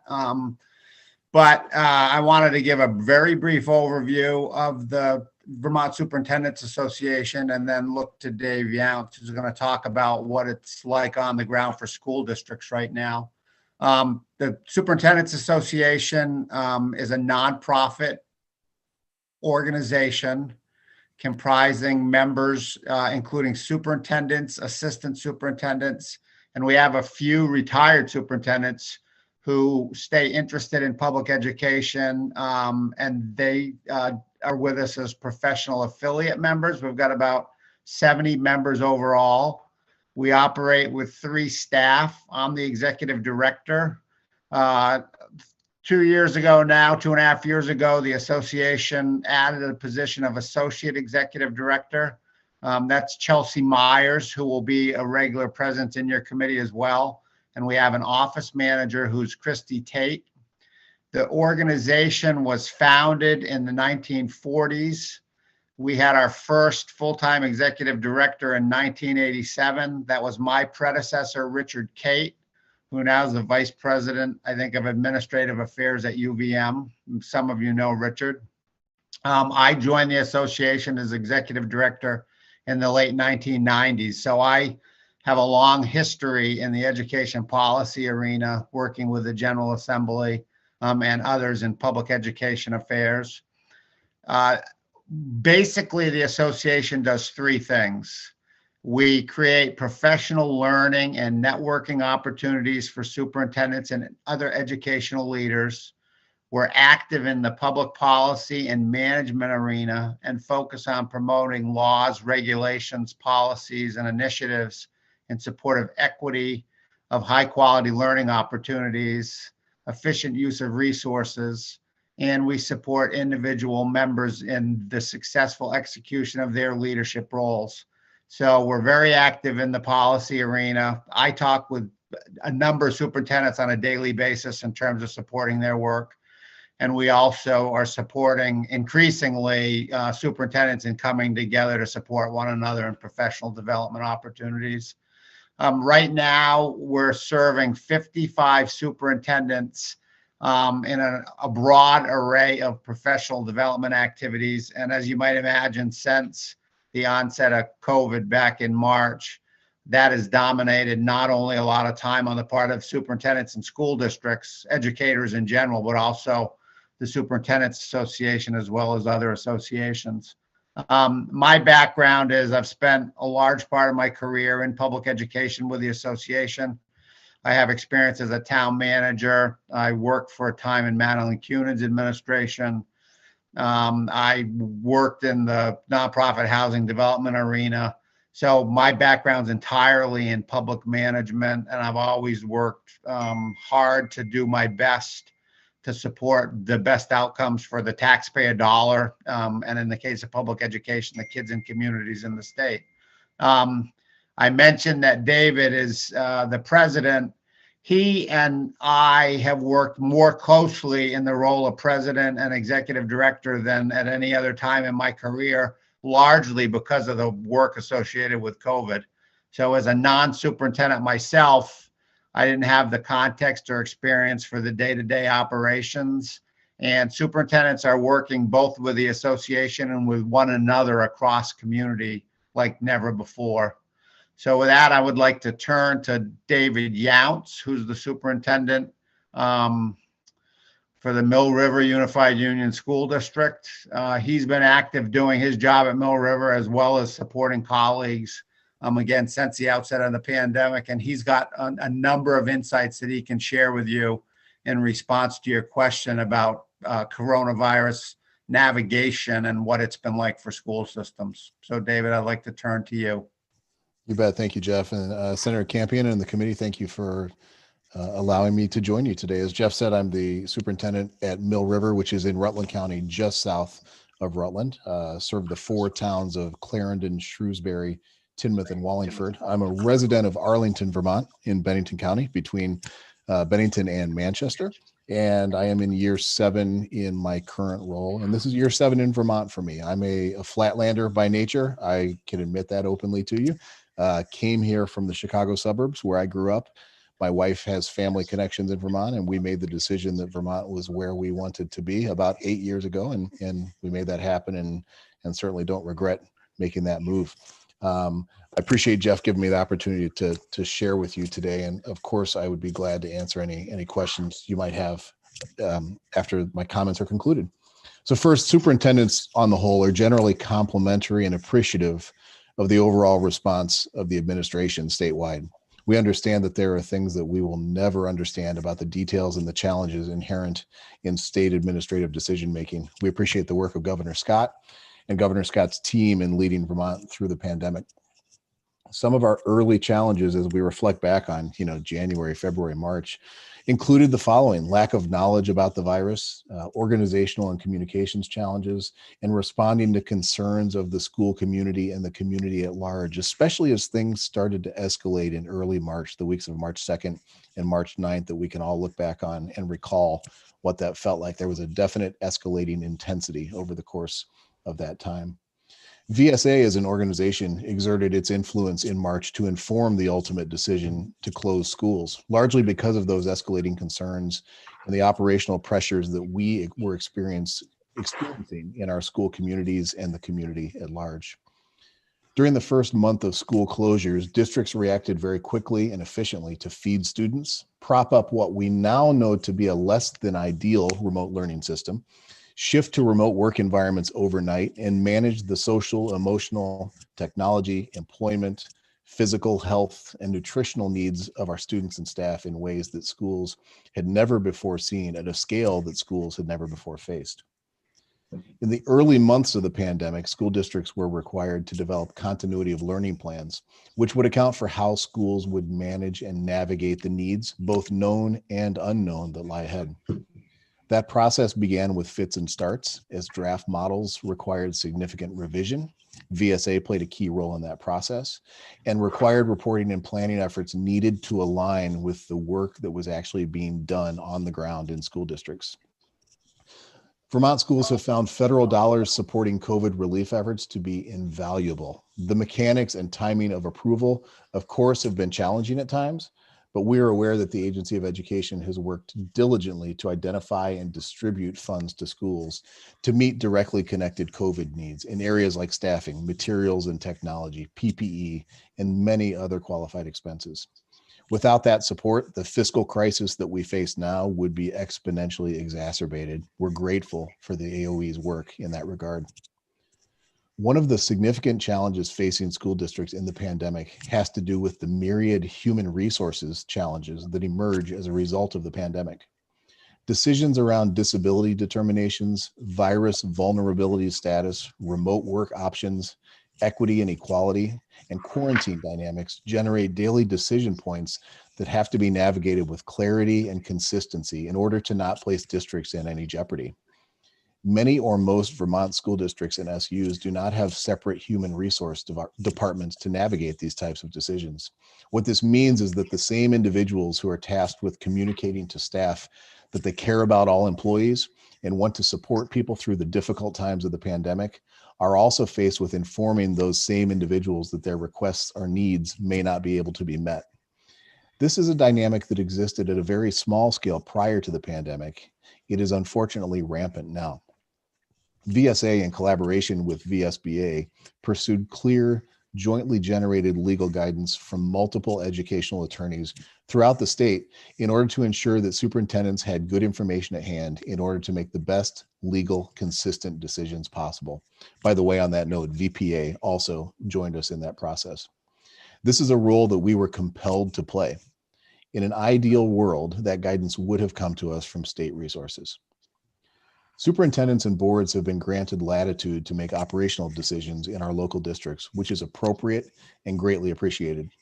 Challenges do emerge, though, in all districts when aspirations expressed by the state and state officials and the reality of conditions and logistics locally are in conflict. As a result, local decision-making often translates to local backlash that falls at the feet of the local decision makers. While this is all a part of the work, it contributes greatly to the collective exhaustion that school leaders and other decision makers feel. The pandemic, in very simple terms, has been a leadership exercise that involves responding to aspirational statements, navigating local dynamics and statewide rules around decision making, and preparing for the fallout. This is made even more challenging, as you are aware, by the proliferation of social media. It has been accurately portrayed that virus cases are not spreading in schools in the same way that they are in the broader community. This is largely due, in my opinion, to the fidelity with which school district employees have adhered to the health and safety guidelines required, not only at school, but also in their personal lives. School district employees, in my opinion, deserve great credit for that fidelity. However, outbreaks and cases do occur in schools, and children and adults do get sick. Responding to those cases and outbreaks, case by case, school by school, and classroom by classroom, is an all-encompassing experience for our local schools and districts. Some districts have seen more cases than others. Most all districts have been affected. Schools are not specifically engaged in contact tracing, which I would interpret to mean the process of identifying and contacting those who are determined to be close contacts with a positive case in the broader community. But it is important that the committee understand that schools are very involved in identifying, tracking, and communicating with all parties linked to a case that is connected to a school. While this approach has proven to be a faster approach than the Department of Health is able to deliver on, which does make sense from a procedural standpoint, it is also worth noting that involved staff members who engage in that work become completely immersed in that work until all of that work is done. This also requires significant other areas of operational focus to be set aside for the immediate quarantine-related concerns to be addressed. We have experienced in Vermont schools significant challenges with messaging and decisions made at the level of state government and how those messages play out at the local level. Some examples.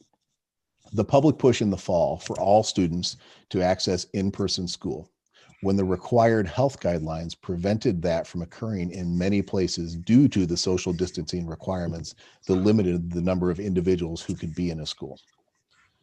The public proclamations that athletics should occur, particularly in the winter season, when school leaders and prominent physicians statewide indicated extreme concerns about such an action.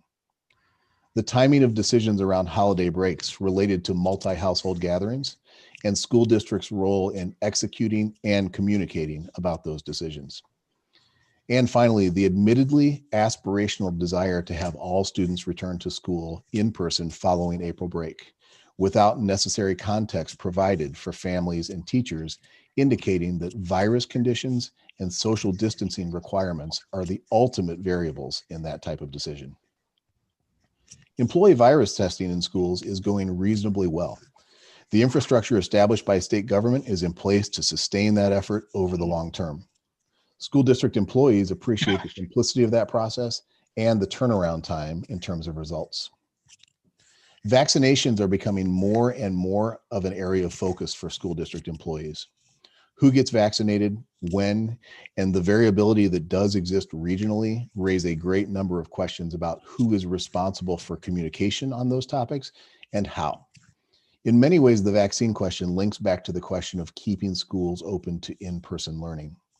The cognitive dissonance on this topic experienced by school district employees is having a significant effect on our workforce.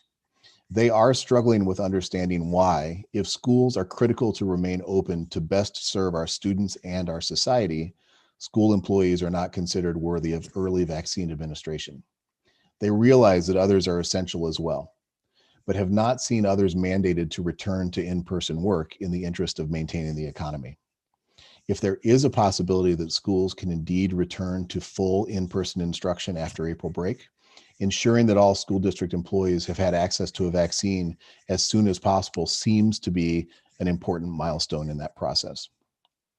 Finally, there are, of course, numerous COVID-related educational needs. I'll share a few examples. As it relates to learning loss and recovery, what we are seeing is that the educational, nutrition, and social emotional needs that we face now are what they always have been. The pandemic, in many ways, has illuminated and magnified the cracks and discrepancies that exist and truly highlighted what needs to be worked on in Vermont.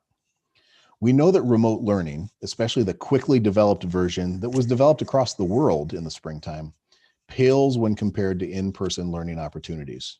But we also know that high-quality remote learning systems, which many districts have worked hard to develop, are a reasonable substitute when there is no other choice. The lessons we've learned from the pandemic about instructional delivery will have positive impacts, I believe, on our systems as we continue to seek to meet our objectives and the goals of Act 77 in particular. The social and emotional needs of our students and employees are being monitored and attended to as best as we are able. We do know that there will be recovery necessary when the pandemic concludes.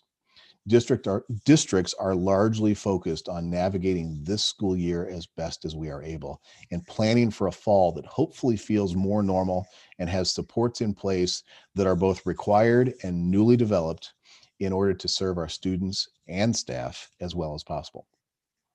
Ultimately, it is our hope that the General Assembly does more than just understand the impressive work that school districts and school employees have accomplished with the support of boards, staff, and communities. It is our hope that the General Assembly recognizes that the best expression for school districts the best expression of support for school districts at this time does not take the form of new ideas and new initiatives. It takes the form of time and space. Time and space to lead through the remainder of the pandemic.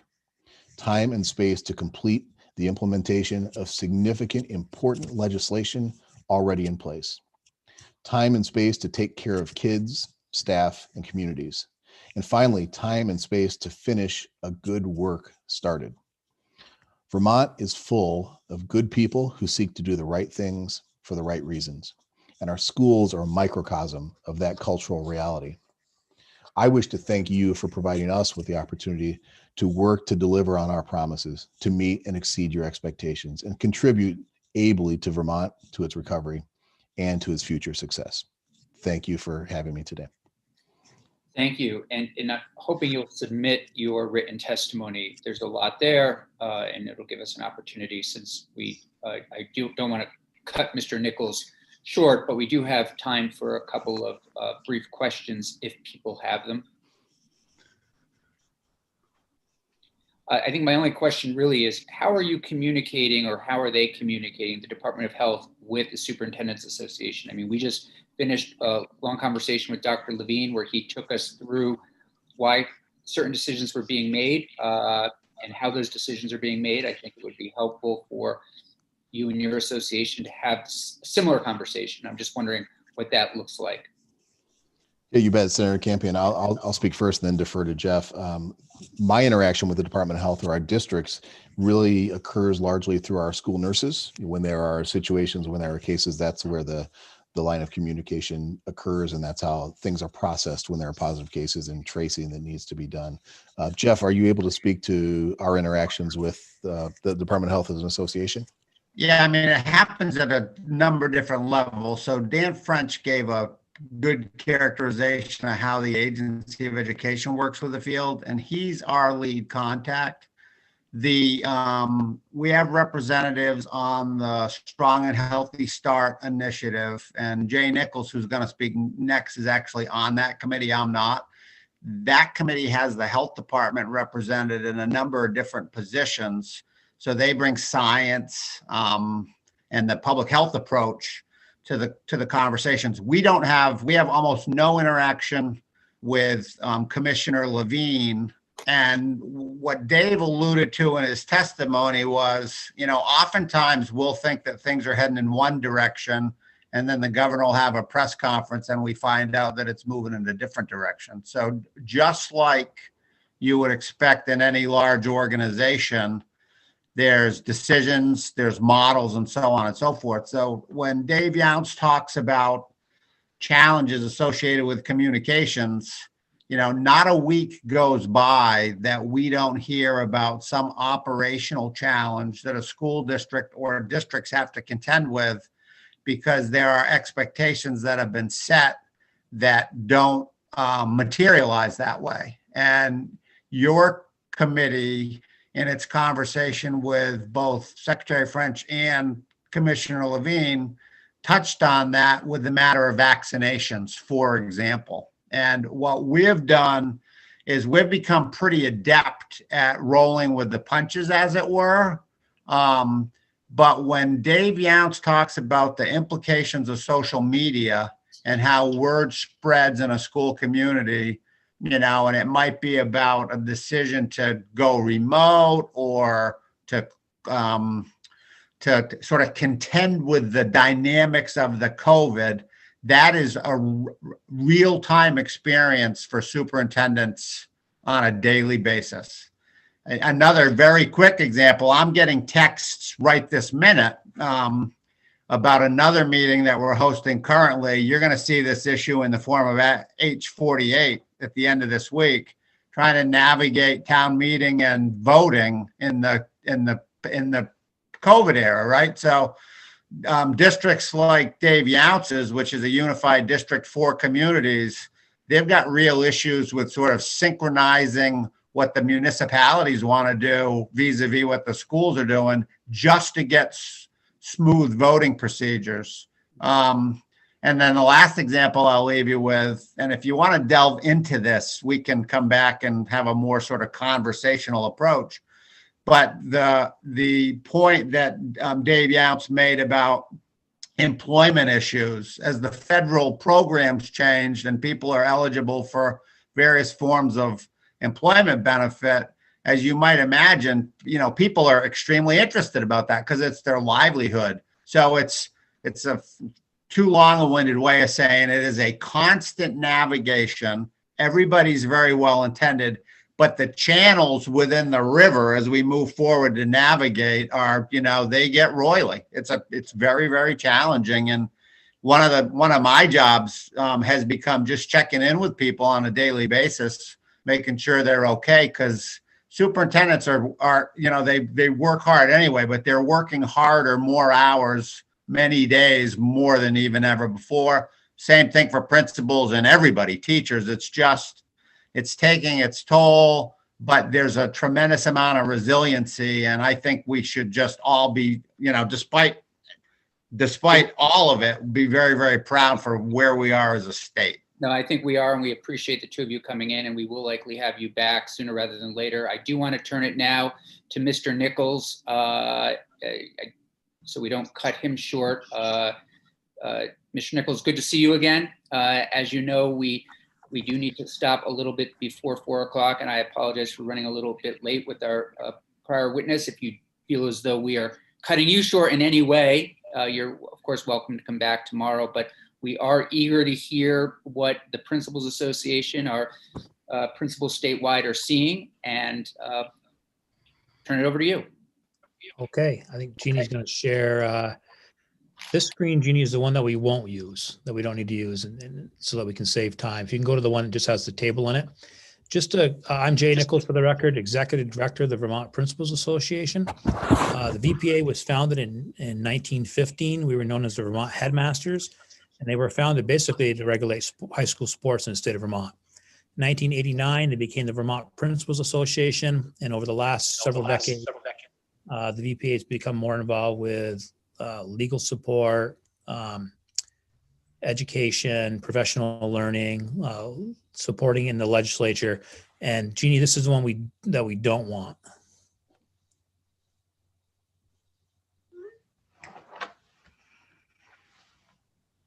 On the other one, while she's doing that, I will let you know that the VPA is made up of 600 members, principals, assistant principals, and athletic directors.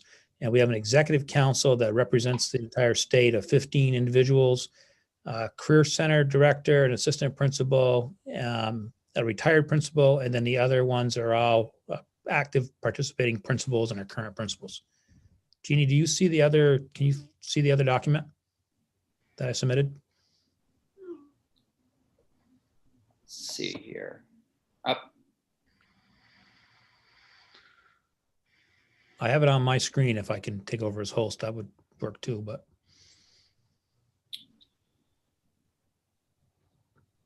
Jeannie, are you with us? I am with you. I can't find the document. So Jay, can you share it? Yep, I've got it right here. Am I a host now? I will make you one. Okay.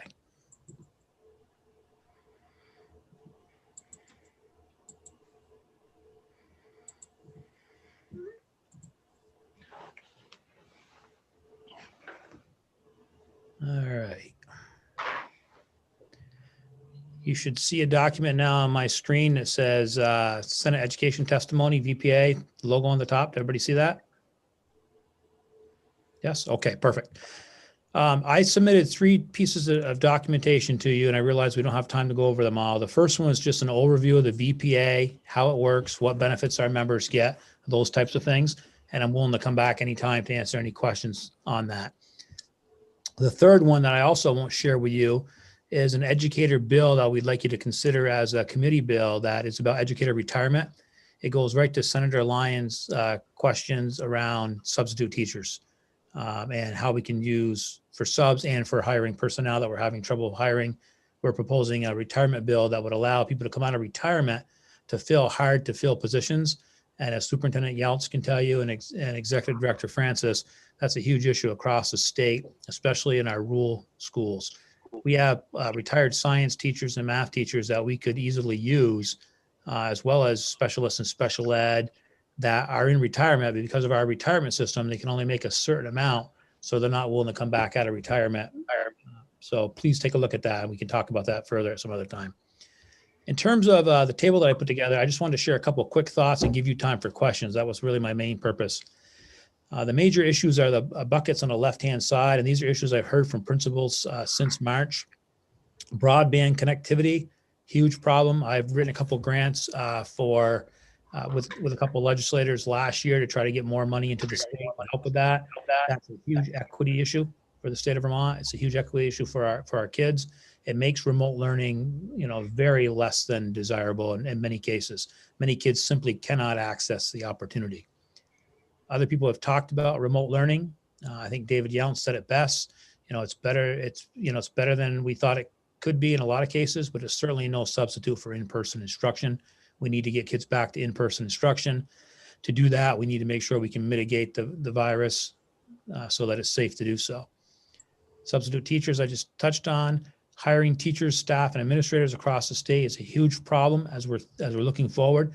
I've had a number of principals this year telling me they're going to retire early, at least in part due to the situation with dealing with the pandemic.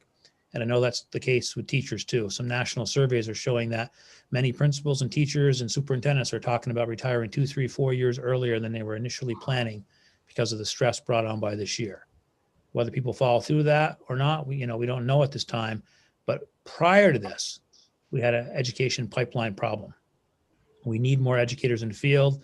And one area we can tap into is our retired educators that we don't use nearly well enough. And you'll see in the educator retirement bill document that I shared with you, some states are already doing this. And we have plenty of people that come to Vermont from other states that take principalships and draw their full retirement after being a principal for 25 or 30 years somewhere else. And we need to look at doing that in our own state. School budgets, another piece I put in there. I think I'm nervous about this. A number of principals have told me they're already being directed to cut budgets. And we think the social, emotional, and academic needs of our students are certainly the highest they've been in my 30-something years in this industry. We also ask you to make sure that the administration helps support the administration to use federal funds and other sources to the degree possible to help keep the taxpayer rate burden down. Flexibility is going to be really important with the funds that we just received and with the next package that we're hoping is going to come with President-elect Biden's administration. Early childhood, I want to quickly touch on that. The VPA has a position statement that all 4-year-olds should be provided early kindergarten access.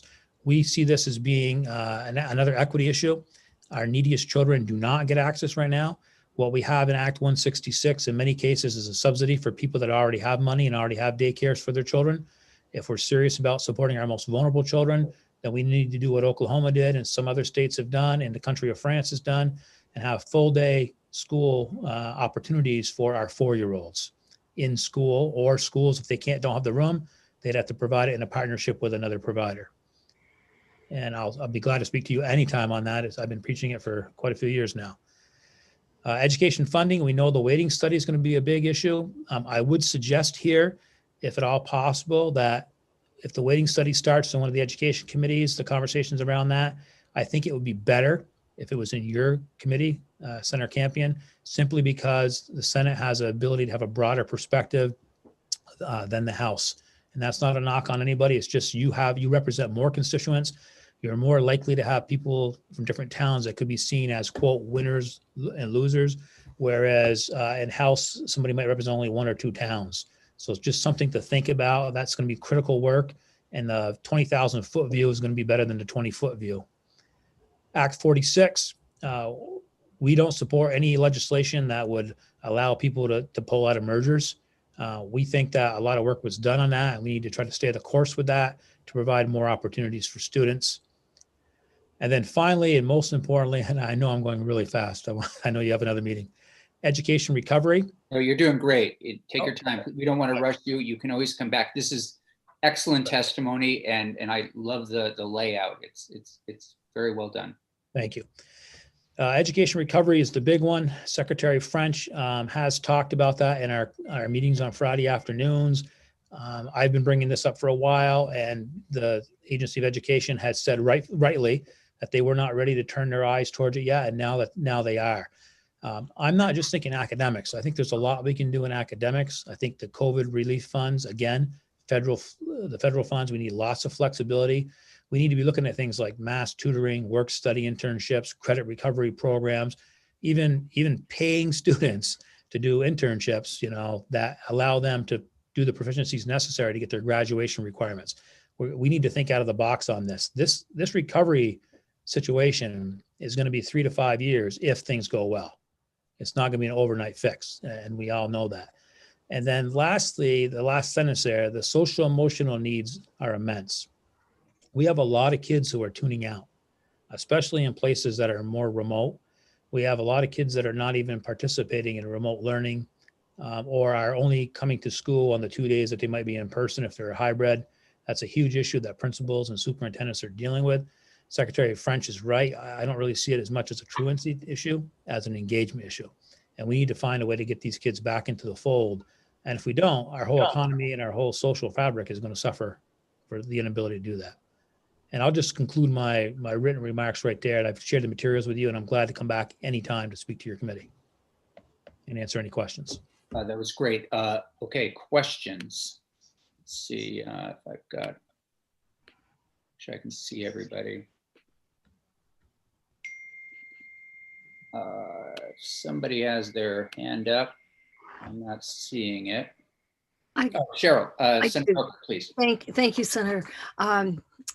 Thank you, Mr. Nichols. I had asked the question of Secretary French about what was being done for the staff with regard to helping to relieve the stress. And I didn't know if the Principals Association and the Superintendents Association had any insight as to what is being done to address the inordinate stress that's being placed on staff.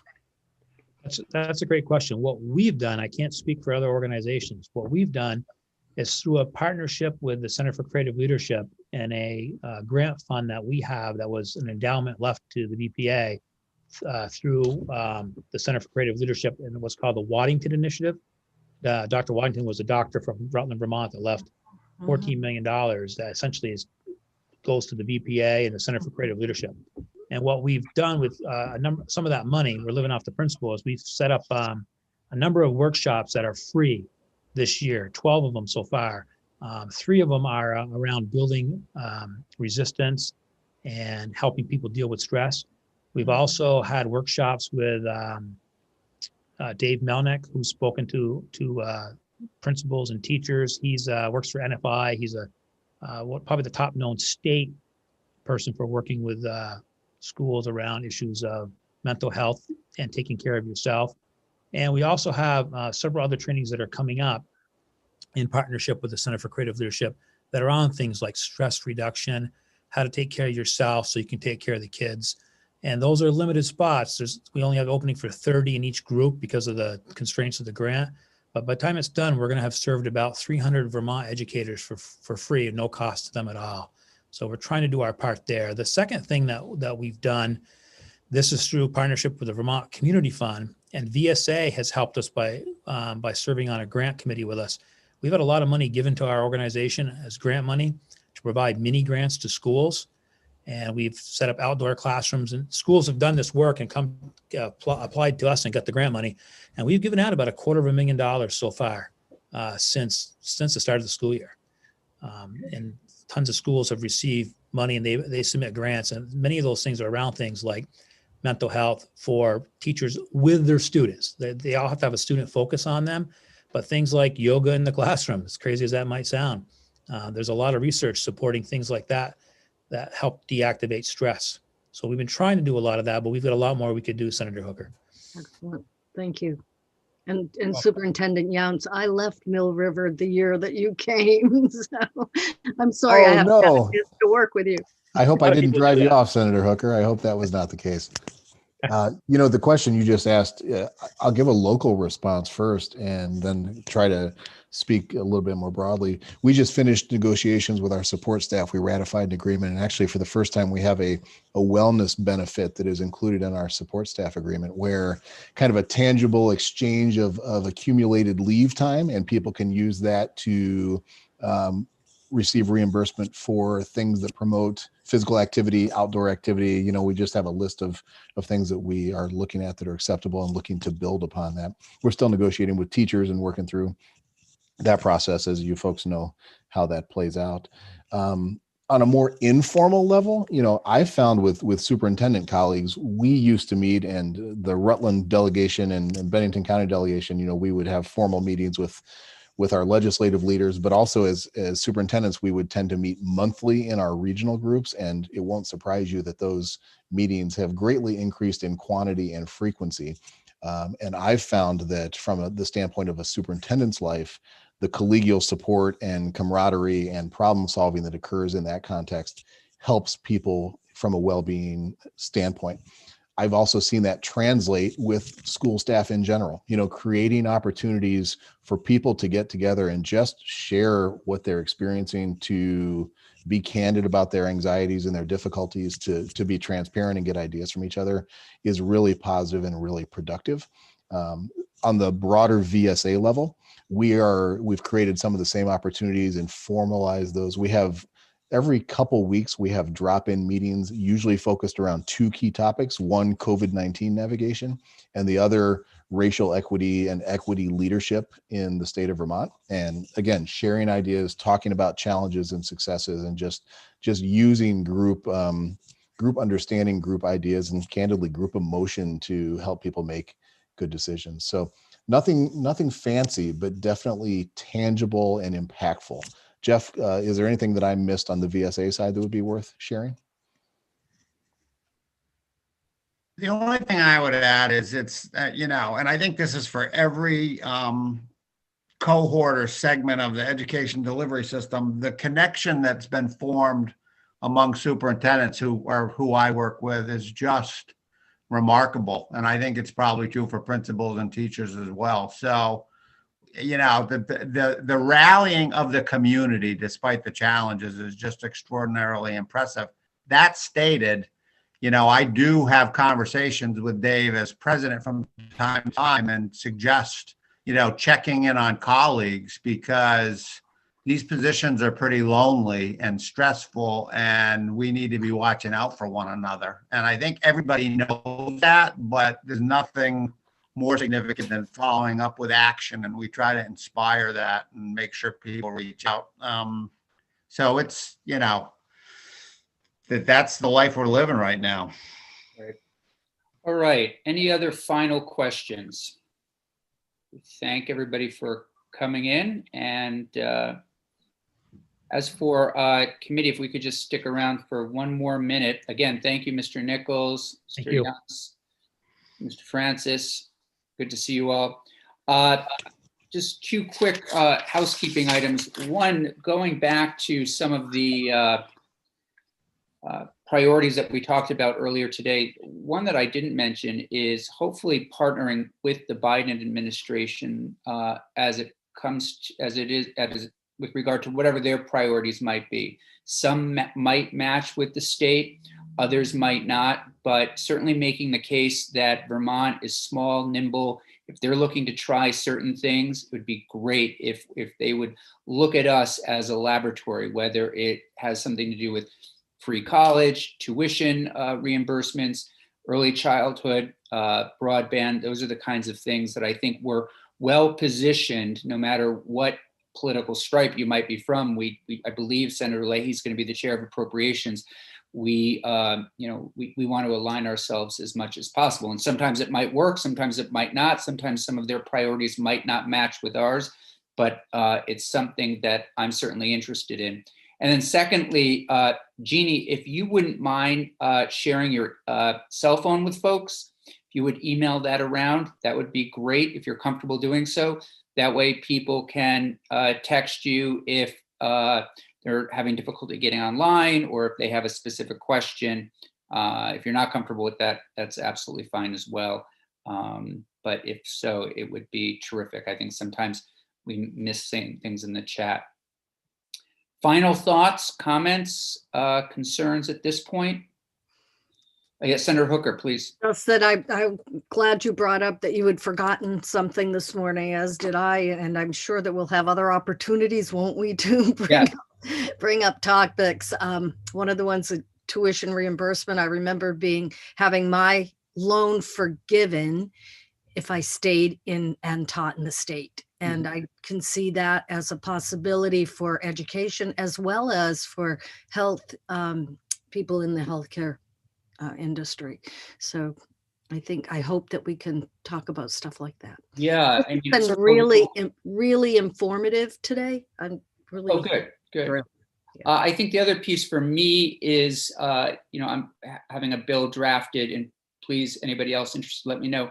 But we keep talking about this being a unique year, and I wonder if we should be exploring allowing students to have a free year at CCV, an extra 13th year, if you will, an opportunity to continue their learning, that things may have been missed. This is again a unique year, unique circumstances, and I think looking at it that way and using some of these funds to say, if you're graduating this year, the free year at CCV to take additional courses or to start your college education, it's something I'm certainly interested in, and just ping me if you would like to be a part of it, and I'll send it around when we're finished drafting. Anything else from the committee before I let you go? And a few of us have to go to another meeting. Otherwise, we'll see you tomorrow. Thank you. Thank Take you all. care. Thanks.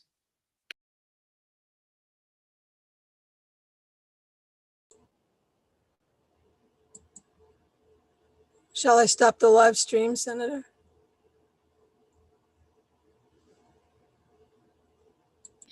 Yes, please. And Jeannie, can you stay on for just 1 second before I go to my next meeting?